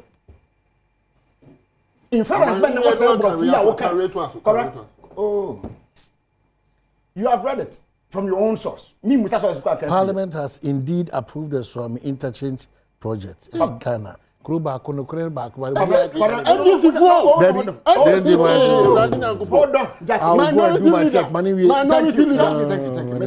So that's fine. So the fact here is that Atufortin has never said anywhere from what you have read. Yeah. Sir, and this is on board with us from interchange. It is what the same people before catch the one, not say, you have read it. Mr. Anam said, me compare infantry and walk in what kind something you know from A to Z. There is nowhere, no line, no paragraph. But where deductions? What deduction is there? If I tell that it's a sham that got no contract, project that you and I know that. A project that is ongoing. So relax. You and I know that projects of that nature can never be taken without parliamentary approval. In fact, so relax. I've not said anything. You said it. You said it. I've not mentioned it. You said it. I've not mentioned anything. You said it. I've not mentioned anything about who not to see them. So what's your concern? And now okay, what's them? Men can't be there for when I'm all right. Now, TNA. So, who the contract? And as well as contract. TNA. Per the case of Bakan Energy and Attorney General. Sakobana said, "Impo contract. The company now won't contract. A foreign company without parliamentary approval, you can't sign it. That is the law. Per Supreme Court ruling. Okay? It is a occasional say what my contract be a winning parliamentary approval. Does that mean also about them? And I said, yeah, any parliamentary approval. Yeah. And I say, you understand? But believe it that once do you understand what we call ratification? No, but do you understand what we call ratification? But if it's not been rectified, do you understand what we call ratification? Tobasi. Me make can say adwuma e koso Swami interchange ye kasa sisi train e koso sisi won no nya tumi emfiri machine bedwam se sa adwuma no betimi akoso e kire se NDC nya akwanya ba e besa ba back to machine bedwam am ya behwe se obenya sa tumi na ma ko back akoye. Under no circumstance can that contract go on and finish without parliamentary approval. Parliament is Ghana. So what it means is that we hear Ghana for approval. And that approval is Ghana. That is Parliament. And it's a approval. How do you go ahead and do it? It's an illegality. Is that illegality? If it is really the case, they have to rectify it. Exactly. If it is really the case, can you imagine? Masa. No. But it doesn't make it right. It doesn't make it right. It doesn't make it right. It doesn't make it right. Their process is no. Their process is wait. I'm so on the floor. Minority leader has authoritatively made a statement. You are taking my time.